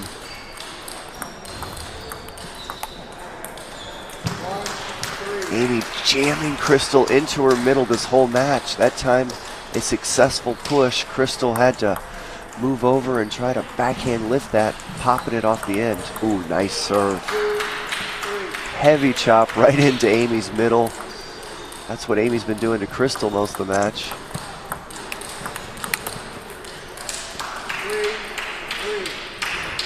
You know, Jimmy, it's often tough to tell the mindset of either of these young girls playing because they don't exhibit a lot of emotion, and then when they're kind of out of their game or fighting against themselves. They have the same look on their face. Crystal showing a little bit more on how things are going. I've never seen Crystal show this much negative body language in a match. And that'll she continue. keeps looking back at the coach. That's the thing. It's after every single point that's going against her, she's looking back as if, did you see that last one? Well, of course he did. He's in the corner watching the match. And Crystal feeling the pressure out there, and you can't blame her. Well, this is a great match. Amy able to come out, shake off that last game, and take a 6-4 lead. And that beautiful heavy chop serve again. And Crystal looking back at her just coach. Really nullifying Crystal's ability. Look at once again, and then to follow it up with a nice backhand loop. Crystal spending more time looking at the coach than at the ball almost. Look at, again, looking back. Now, the coach is getting a yellow card. The girls are playing so fast, the umpires are telling them to slow down so they can get their bearings. Okay, he needed to look at the ball. You know, anytime the ball has left the arena, the general practice is for the players to send the ball over to the ump. And look at that strategy, Sean. Look what Amy's doing to Crystal. Jammed her into the middle the whole match and then nail her wide out to the forehand. Just playing picture-perfect strategy out there. There it is again, into the middle. And that net ball. Oh, wow. What a series of returns. What a great response by Amy after a disastrous last game. Comes out, takes a 10-4 lead, and wins the game. And Sean, we've got a seven-game coming up. This is fantastic. Two of the most talented young players we have in this country. Two of the better players in the world for their age, Sean, in the quarterfinals here. Going to a game 7. And let's give credit to Amy. That last game could have destroyed most players, but not Amy. She shook it off, came out, went on an 11-4 run to win that game. And now the question is, how does Crystal respond? Because Sean, as we've talked about, Crystal clearly feeling the most pressure right now. Amy looks so relaxed, playing like she doesn't have a care in the world. You know, this is going to be just great action to see what happens here in the 7th game. I mean, both these players would love an opportunity to advance to playing the semifinal against the winner of the Tina Lynn Judy Hugh match, which is currently in the 5th game, with Judy leading 7-6. So we've got a set of club mates with Judy and Tina playing, and of course Amy also playing out of the Lily Yip Table Tennis Center. So here we are, game 7. Amy with the serve. Let's see if she can pull the major upset. Oh, she starts with a series of really nasty deep pushes. Crystal able to lift the first one up.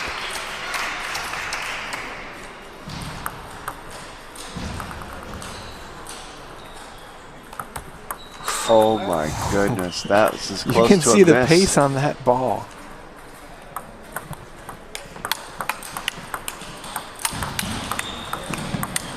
Crystal made a mistake, went right into her forehand as Amy was moving in that direction, and Amy just kept it in play. And what a pace off of it. Fantastic play by Amy there to win that point. Looked like she was big trouble. Oh, that was a monster backhand loop. I think Amy felt she played a forehand chop right in the middle of the table, popped it up a little bit, and Crystal just jumped on that ball. What power. Oh my goodness, that caught the white line. And it looked like Amy did a half stroke. Crystal thought it was long, but there was just enough topspin to pull it down. We're tied at 2 apiece. What a great battle. Oh, again, the heavy dig. You almost look like Jimmy, that Crystal took a little bit off that last loop, forcing Amy to reach out for the ball, netting it.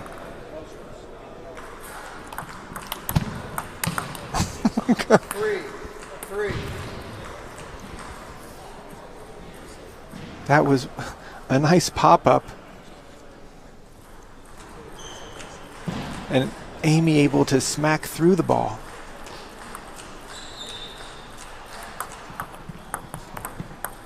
And now Amy getting her first lead of this game 7. Oh, Crystal has gone to that forehand, Jimmy, a number of times, wide out. Amy really doesn't have the leg strength to drive through the ball like Crystal does, and it's really forced to play more of a momentum or turning forehand. But once again, tied up. Oh, a lucky net there. And Crystal takes the lead at 5-4. Sean, you can feel the pressure out there. You can just feel the intensity. Both girls change sides, just ready to play immediately. Right. The umpire doesn't have time to move the timeouts and the game scores. It plays so fast, I've never seen anything like this. Oh, he's calling a let. Okay.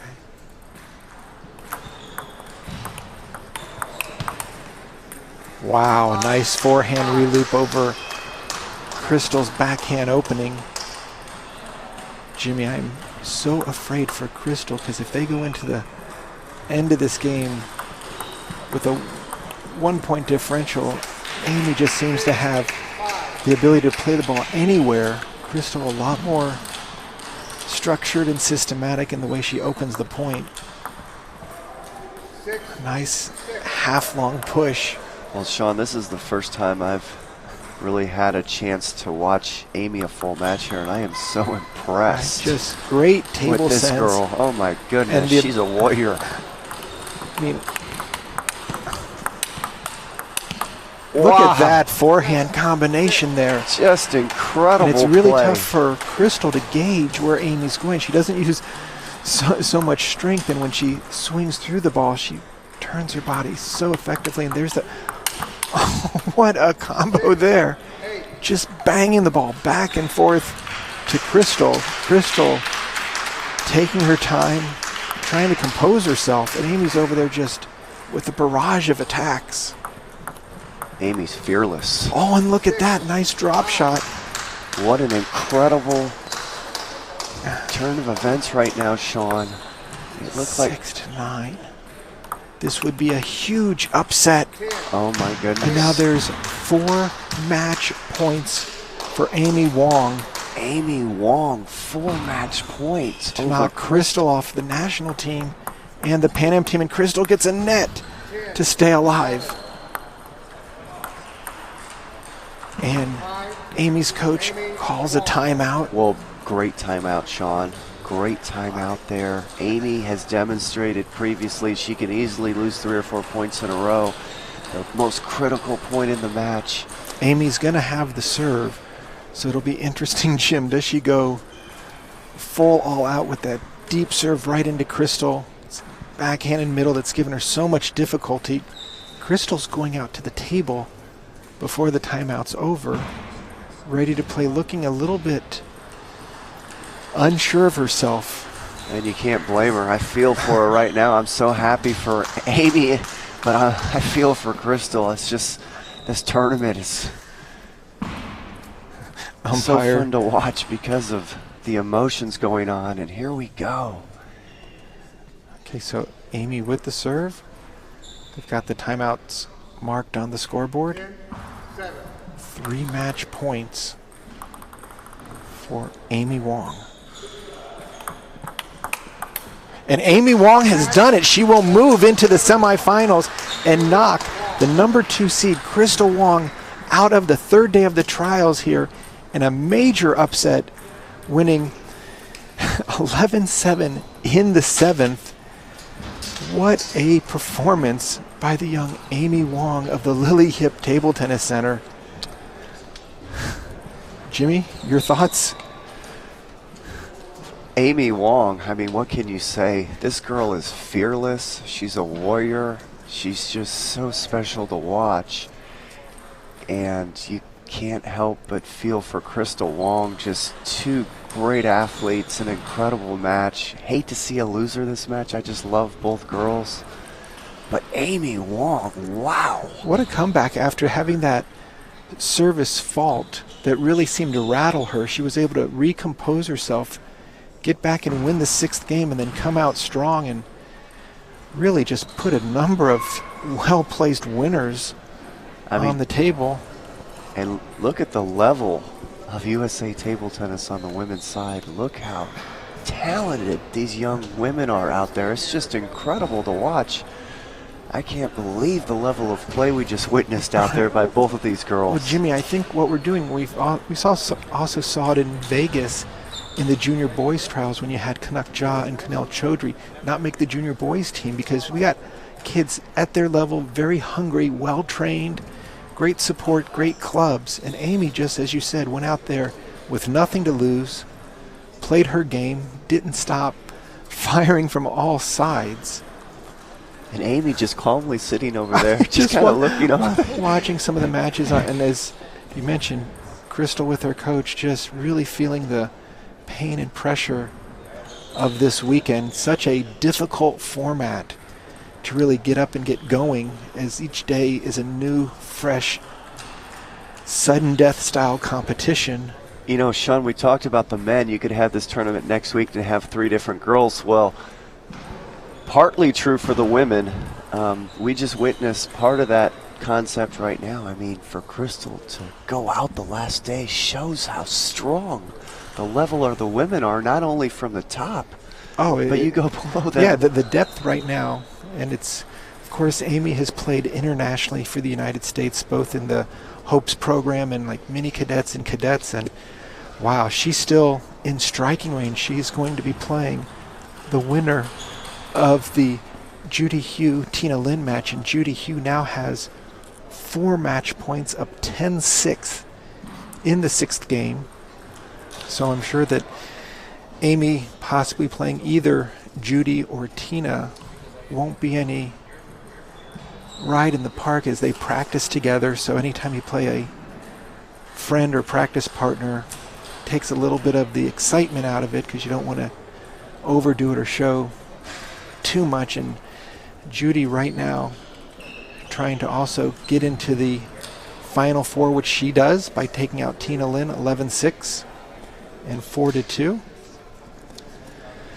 So these matches are beginning to finish up, and we have Prachi Ja also advancing over Isabel Chu, and Jennifer Wu making the Final 4 of the women here on day 3 with a win over Angela Guan. So we're going to set the stage for the men's singles quarterfinals. We've got a great match in store with Kunal Chodri playing against Grant Lee coming up in about 15 minutes. Stay with us.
All right, welcome back to live action here in the men's singles quarterfinals between Kunal Chodri on the far side in the yellow shirt or light green, and he's playing against Grant Lee in the black on the near side. Grant Lee playing out of University of Southern California, member of the Ping Pong Posse, and Kunal Chodri playing out of the Joe Shin Club, Table Tennis Academy in the Bay Area.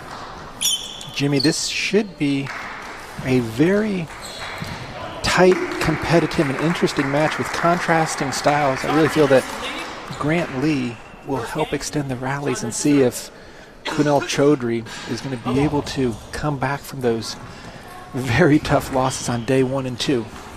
Grant Lee, a very streaky player, can put a good run of points together and then can go into unforced error mode. So be interesting to see how he starts this match, what kind of rhythm he has.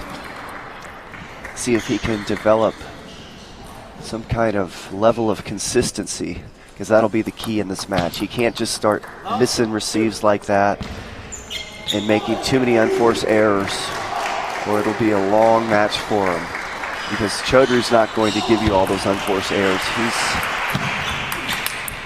Chodri, Jimmy, throughout this tournament and also at the Nationals in December, just really impressed me with his ability to keep the ball into play when he's out of position. A lot of times the juniors, when they get out of position, they just up the power.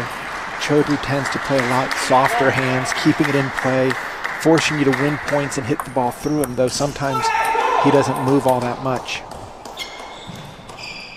Chodri able to play a couple different gears. He'll go in safe mode on you, or he'll go in power mode, like you say, Sean.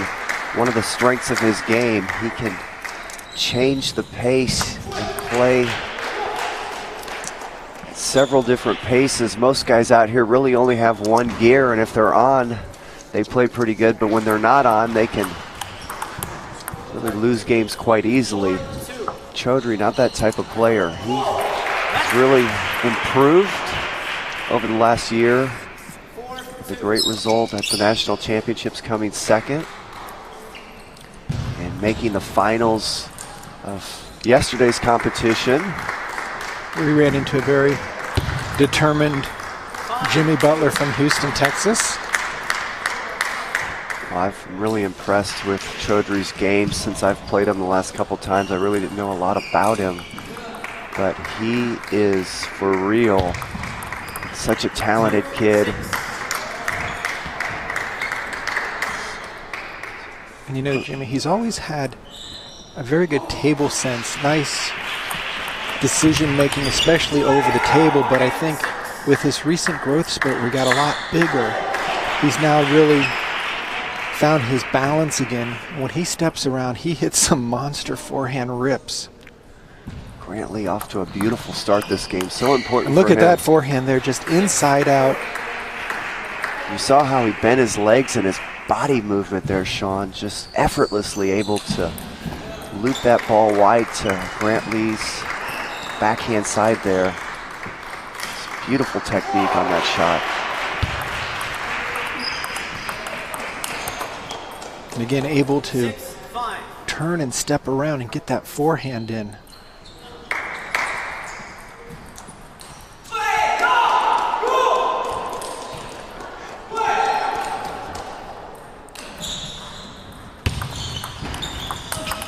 Oh, beautiful shot there by Lee. Heavy half-long serve. A nice receive by Chodri. Anytime you can spin up the serve, you're happy, but Lee able to step around and rip that forehand in. 6-7.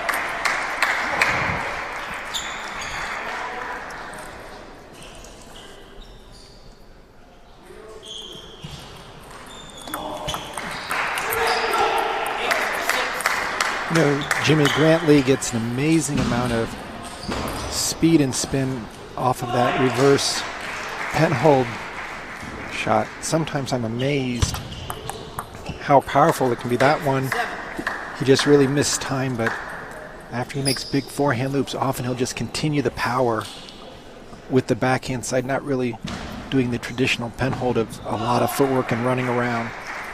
Let's. Make sure you pause. 8-7. So umpire Mike Meyer telling Grant to make sure you pause before tossing the ball, so it's not one continuous motion. Grant having no difficulty making that slight adjustment.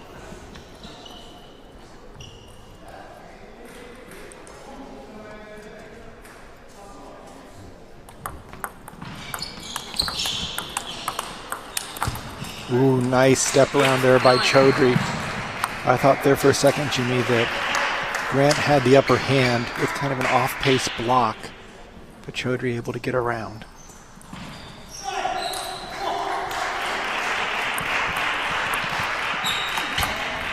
That's a pretty forehand loop. Great technique. Really using his body. Those low, spinny, softer, medium speed openings are such great shots in table tennis. I think people should focus on doing that more often. You don't have to rip the first ball, but you put that thing up with spin and low to the net. Very difficult to deal with. Oh, what a great deep serve. Chodri able to return it with a very quick off-the-bounce backhand. Nice reaction by Chodri. I'm generally not a fan of the deep serve when you're up, especially when you have game points like that, because you're giving your opponent a chance to attack on you. And there's the backhand opening off the reverse penhold. And Grant Lee takes game number 1 by a 2-point margin. So now Grant 11-9 in game 1. And both players are going back to their respective corners. Grant Lee getting help and support from Corey Eider, and Kunal Chodri has Barney Reed Jr. in his corner. So this is a best of 7 men's singles quarterfinal. Players in this match will be slated to possibly play the winner of the Jack Wong Timothy Wong match, which is going on. Jack Wong took the first game against Timothy, but Timothy is now leading 10-1 in game 2. Of course, we have web streaming going on. Court number 2 between Yahao Zhang and Teddy Tran. Second game. Level.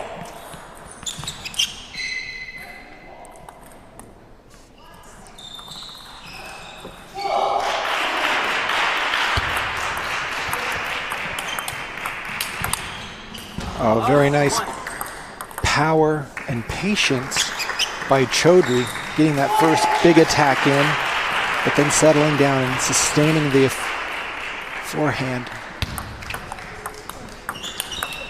And that's just too strong.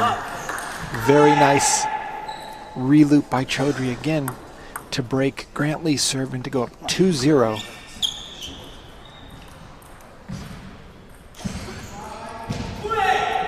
Trying to even up this match at 1 game apiece. And there we have Grant Lee. Very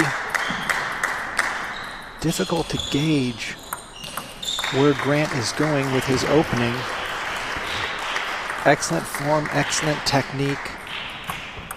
And most importantly, very strong footwork. That ball, Grant Lee just caught off the top of the net, going for a little too much.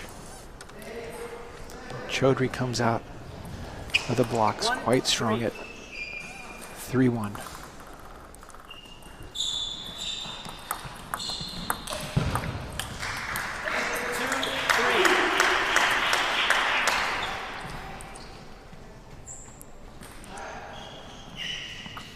You know, Jimmy, one of the areas that I think that Chodri could improve on, it's not the big movements of his footwork. It's often the half a step here, half a step there. That's a nice loop there. But he seems to be a little bit lethargic on. He doesn't always take that extra quick little step to get in an even better position. If you look at Grant Lee or some of our other players, the Yahao Zhangs or the Teddy Trans, they always fight to get into better footwork position. And Chodri sometimes relies too much on his amazing hands to make the adjustment. That one, he was late for the ball. When you were playing him yesterday in the finals, were you thinking a positional advantage, or were you trying to stay away from a particular stroke? Well, I was trying to avoid forehand to forehand counter looping rallies, which I really avoid against anyone. That's just standard procedure for me because that's not my strength. So anytime I went into forehand to forehand, he generally won the point. But other than that, I just tried to put pressure on him and really keep him pinched position-wise over in that backhand corner, make him make decisions from the backhand side and not let him drill me forehand to forehand.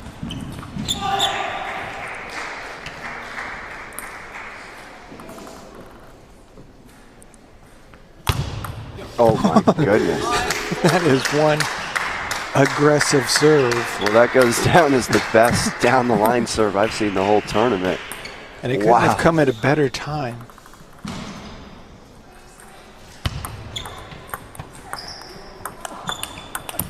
Oh, just looked like Grant had the upper hand in that point on that very last point. Just reaching out for the ball instead of letting it come a little closer to his body.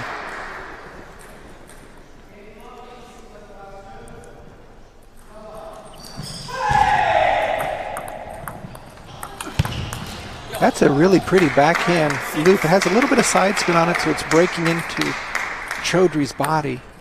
Not a lot of risk for Grant Lee. He gets a lot of spin on that backhand. I've played him one time before, and in the backhand-to-backhand rallies, he generates a lot of spin, so it's not an easy ball to deal with.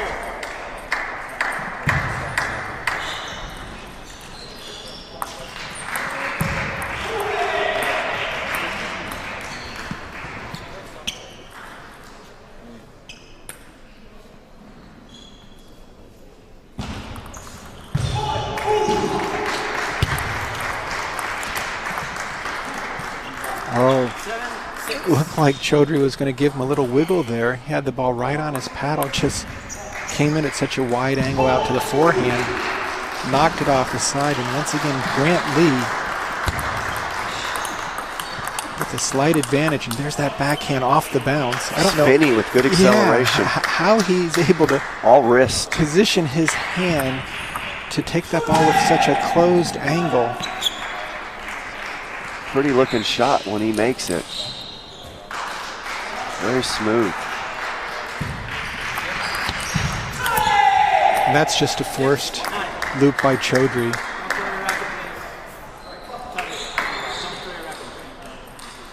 Chodri getting a little bit of a warning on the racket toss. We saw some of that yesterday. Umpire Mike Meyer wanting to make sure to let him know that that's yellow card material. And Grant Lee with a 10-6 lead after winning game one.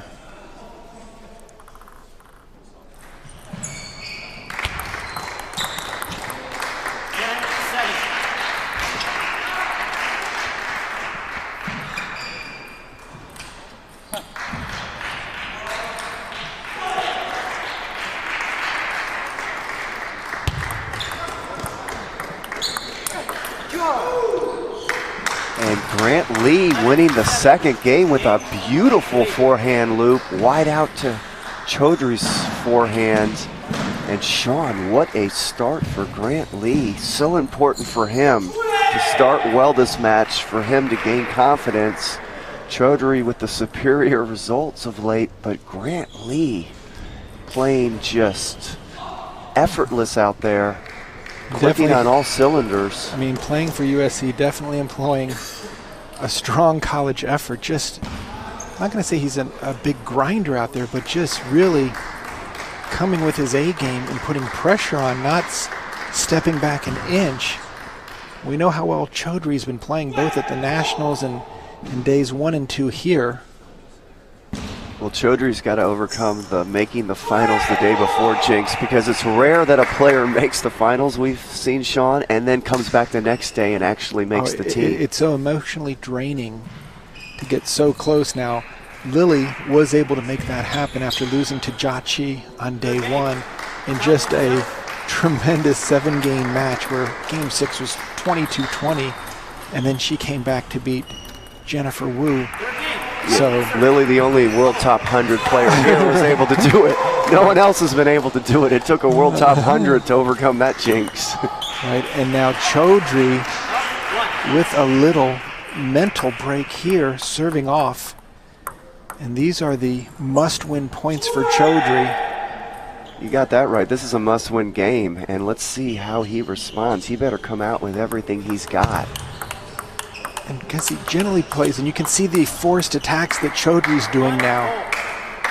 Normally Chodri will play off the pace of the opponent, really using his great blocking and hand speed. Well, Grant Lee's been the aggressor the first 2 games, and it's paid off. So Chodri's going to have to put pressure on him. That first point he won, he was in a aggressive mode. Let's see if he continues that this game. There, once again, going strong to the forehand with the serve down the line. Chodri giving himself a little bit of a what did I just do on that ball?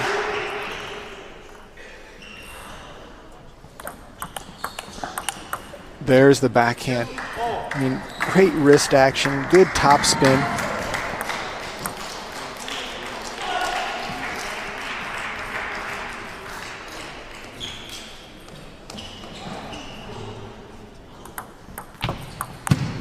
Oh, and Chodri with the open court.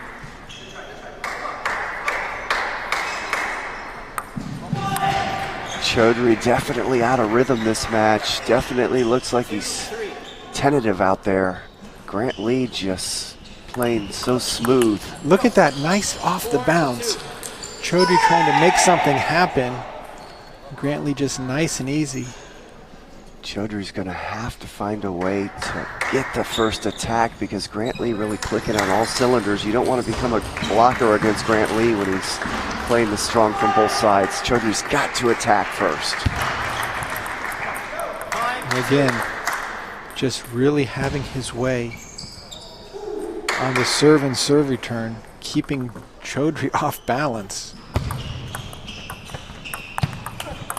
That's a beautiful drop and then a backhand loop off the bounce. Grant Lee really having an answer for everything that Chodri can throw at him so far in this match. Nice block as well.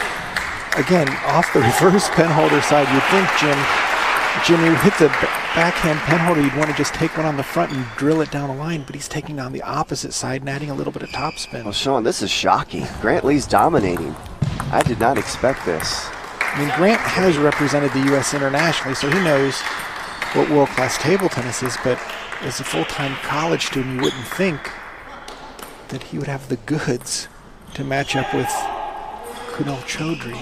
But so far, it's been all Grant Lee in this quarterfinal match.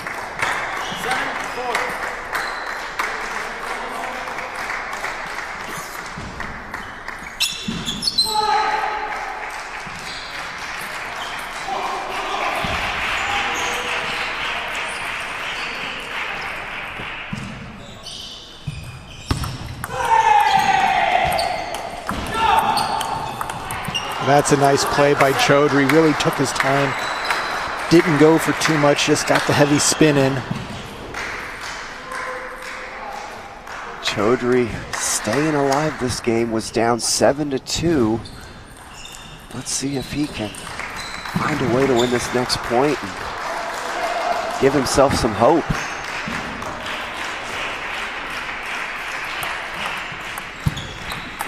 Oh, Grant Lee had lined that ball up perfectly. A super drop shot.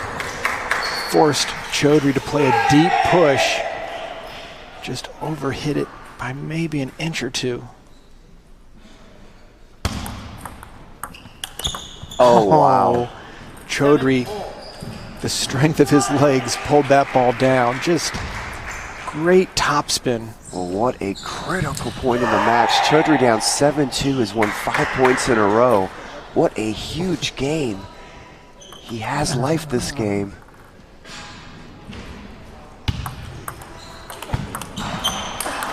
Oh, super placement there.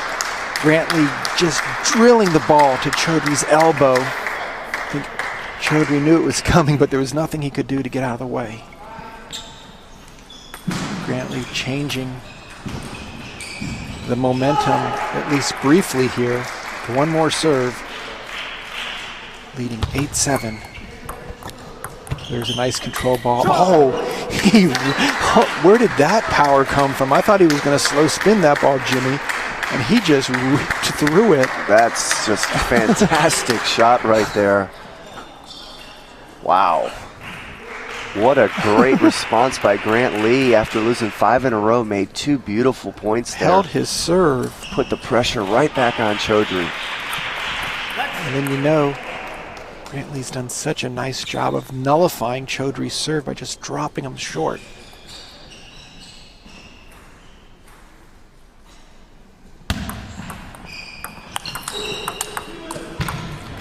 Chodri with a nice 1-2 combination. And you see Jimmy, when Chodri made that first loop, which was pretty big, the one thing that he did was got ready for the next one.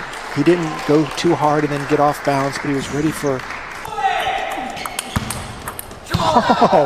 loop to loop to loop. And Grant Lee opening up and getting ready to re-loop Chodri's re-spin of his opening.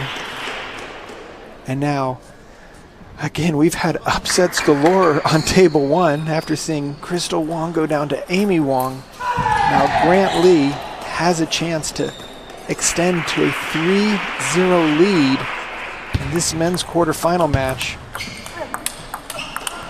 Oh, that was a powerful block there by Chodri. What a great Did not point. put it on the table, but forced it back on Grant at the same tempo.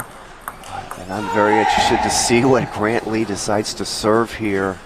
Does he go deep like we've seen him do in the match, or does he serve it short? And then what does Chodri do here on the receive? Such a big point. Here we go. Grant Lee lining up the serve. Let's see what he does. Oh, a strong loop, but Chodri able to keep it deep on the return. What a great... That was a pressure block on the backhand. Oh, pressure block of all blocks right there, because Grant Lee made a beautiful opening. Oh, it was solid. There was good spin. Wow. So Kunal Chodri's dad has just been asked to leave the arena. Be interesting to see if that has any impact on the rhythm of his son. Oh, that's a nice opening.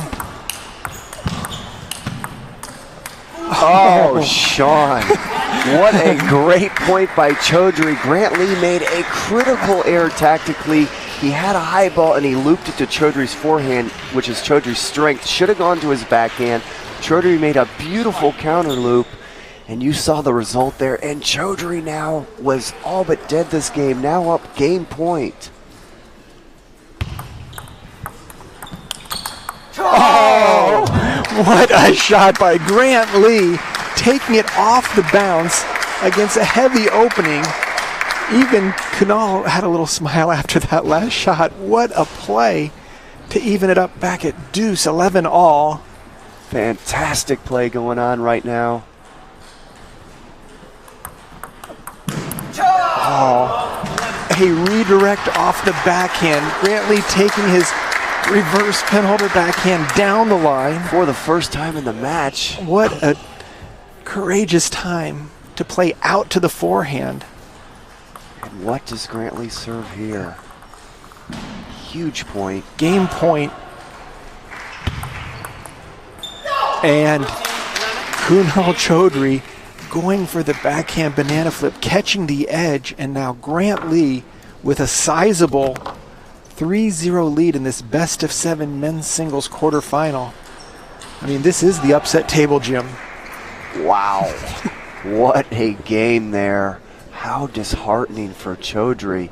Was down 7-2, came all the way back, had a game point, unable to win, and finds himself down 3-0. What a reloop did Grant Lee pull off up at the table.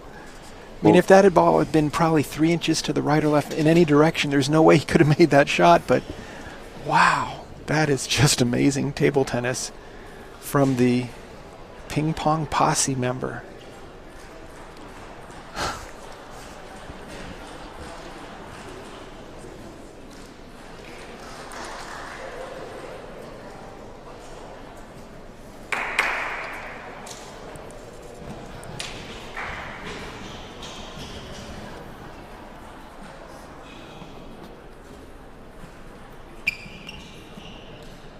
Fourth game, lead to serve. Level, let's get them over. Get them over. Come on.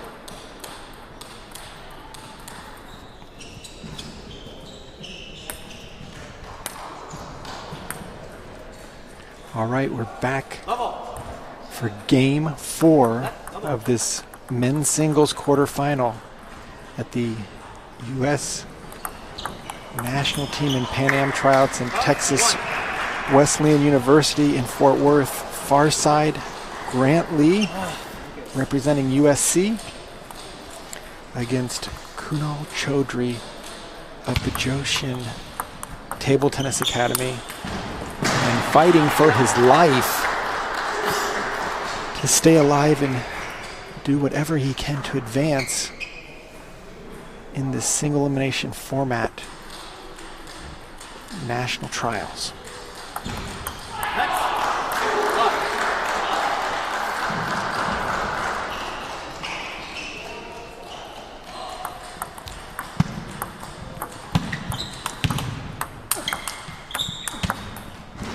Just nice technique there. You just see the timing, the composure of Grant Lee, Jimmy. Not rushing a thing, taking his time. His forehand's beautiful. Just the acceleration and the spin on it is just throwing Chodri off. He's not used to dealing with that kind of speed and spin. Wow. Backhand stab. This is the best I've ever seen Lee play, Sean. I've never seen him play this solid the whole time. He usually goes into unforced error mode at some point of every match, but we really haven't seen that here. In the 3 games, we've only seen really a lot of superlatives with shot after shot. Now that's a beautifully placed ball by Chodri. Grant Lee unable to put a paddle on that ball.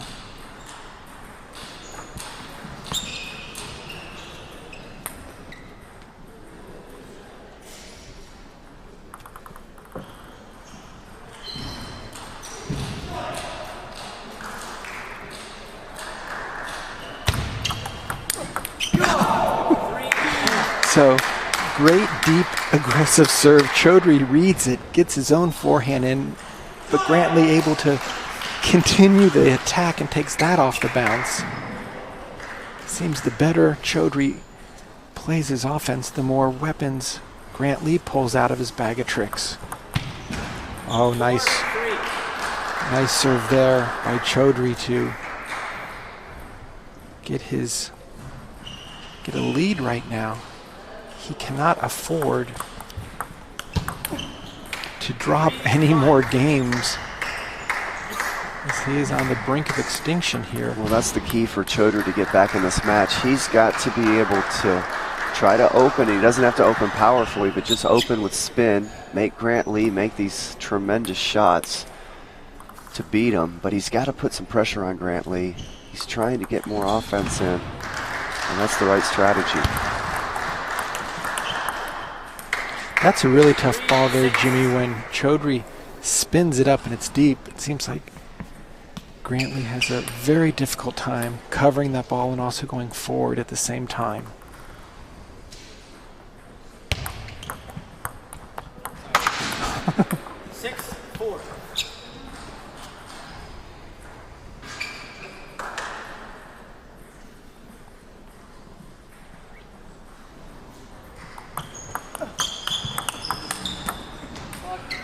Great shot there by Chodri. He hung in that point, even though he had to deal with a reloop. Just stuck with it. Grant Lee really made a nice shot wide to his backhand, but he recovered and put it wide back to Lee's backhand. 4-8. You'd have thought, Jimmy, that at some point Grant Lee would cool down a little bit. These next 4 points. Be so interesting to see if he's able to mount any type of comeback. That ball nets and out.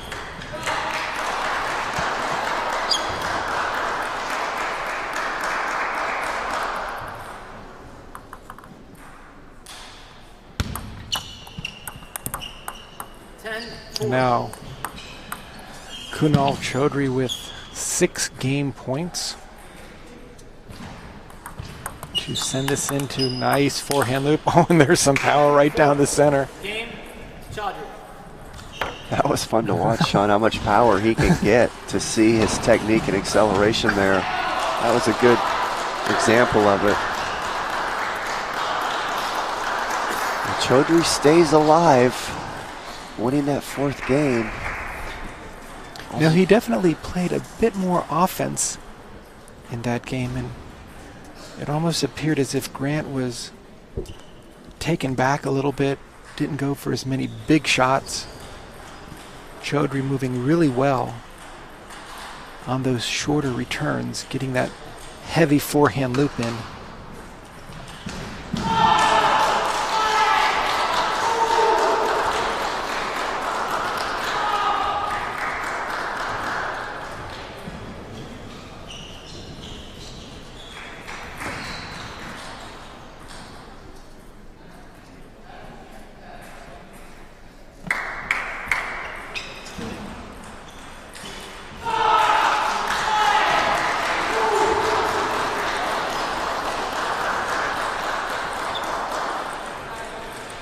Fifth game. Chodri to serve.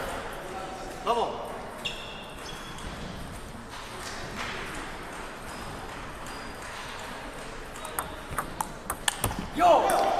Very smart play, Jimmy. Grant starting off with a nice forehand flip just to put some initial pressure on Kunal.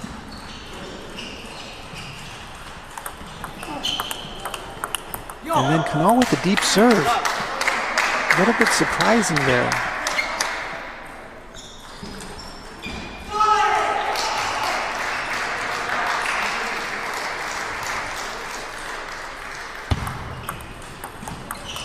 Oh, that's a pretty misdirection. Not really sure if you call that a flip, but he kind of came in from underneath the ball and did a nice fading ball back across the table. And now Kunal Chodri taking a timeout to make sure that this 3-0 lead does not extend itself any further.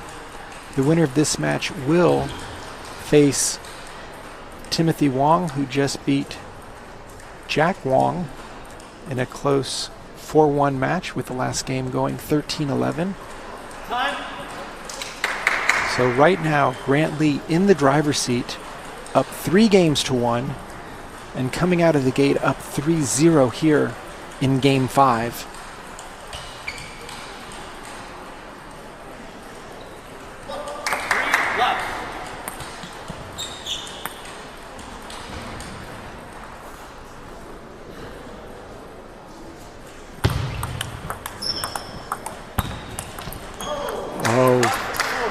Brantley got away with a very broken point with a deep serve and then a series of blocks that didn't have all that much pace on them.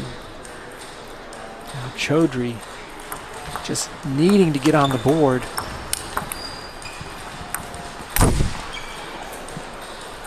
And that was some frustration on that smash.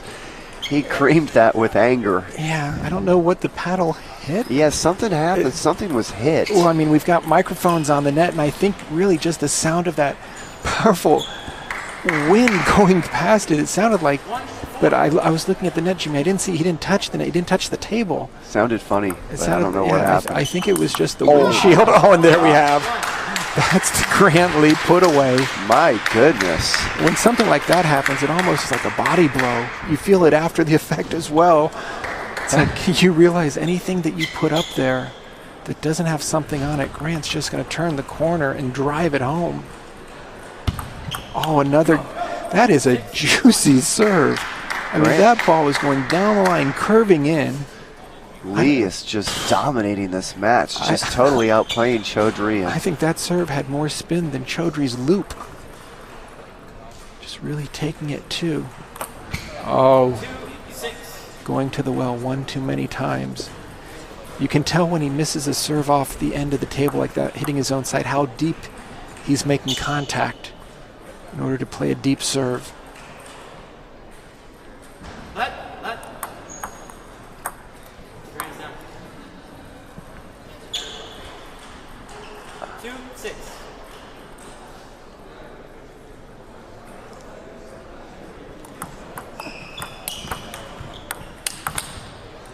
Nice, smart play there by Chodri. Had a little bit of a pop-up.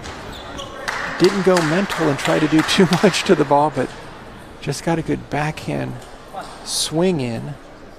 Now he's making a little bit of a comeback here. Oh, gosh. That ball was not going to land off of Chodri's backhand, but Grant Lee again showing some amazing counterattacking ability, just jumping on that ball.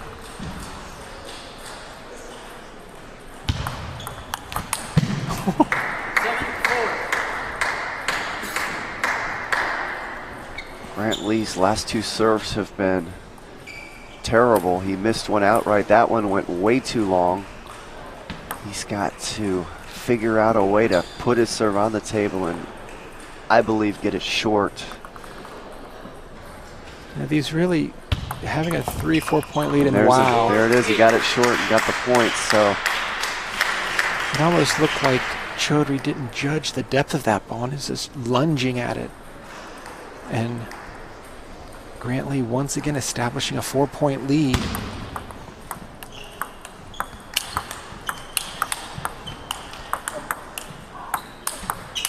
Oh, great counterattack, keeping Chodri in the back court. And when Grant Lee winds up, you just know some power is going to be coming off of his racket. Wow, Grant Lee there showing good defense and offense. His defense set up the offense there with great blocks. Oh, a big backswing. Just really calm. Not seeing a lot of excitement out of this Trojan.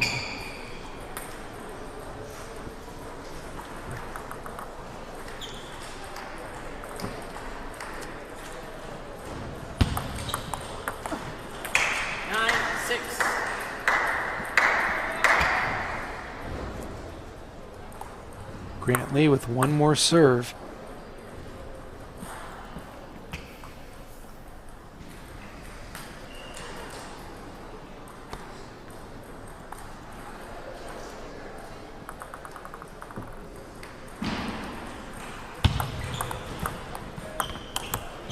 And that's a net and out.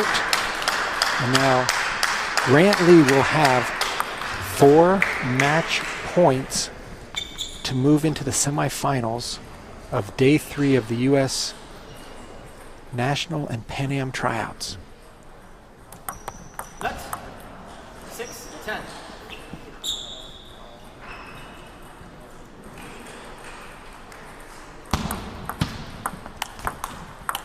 And Grant Lee advances. He takes out Kunal Chodri in a very surprising fashion. 4-1, comfortably in game 5, to go on to meet Timothy Wong in the semifinals, keeping his hopes alive for a spot on the Pan Am and national team. Jimmy, what are your thoughts on that last game by Grant Lee? Very surprised how he dominated the match. Chodri definitely quite a big favorite in my mind going in, just because we've seen the results Chodri has had in the last 6 months. We haven't really seen any results from Grant Lee, but hey, this is the U.S. team trials, and if you think you know what's going to happen, think again, because we've seen all kinds of wild stuff already today. Crystal Wong losing earlier. Now we see Chodri going out, really getting dominated that match. And this tournament is just impossible to predict. One, because the level is so equal by so many players, and two, the format is so grueling that some players, depending on how they did the day before, can be tired. Other players that lose early can be fresh. You just never know how the athletes feel depending on what happened to them. And I think that's part of the reason you see such interesting results as this tournament goes on. You really can't predict anything out there. Well, I mean, you just have to give full credit to Grant Lee. He's had a number of 6- and 7-game matches along the way, but just full of fight and delivering the goods. That forehand rip down the line. I mean, I haven't seen anything so powerful from any of the players on the men's side. Just really, and the deep serves on top of that, forcing the opponent to come back off of these strong side spin juicy serve. So Grantley will advance. His next opponent will be Timothy Wong, who's fighting for his life to get onto the National and Pan Am team. So we're going to take a very short break. The women's semifinals will be coming up next. Don't go away.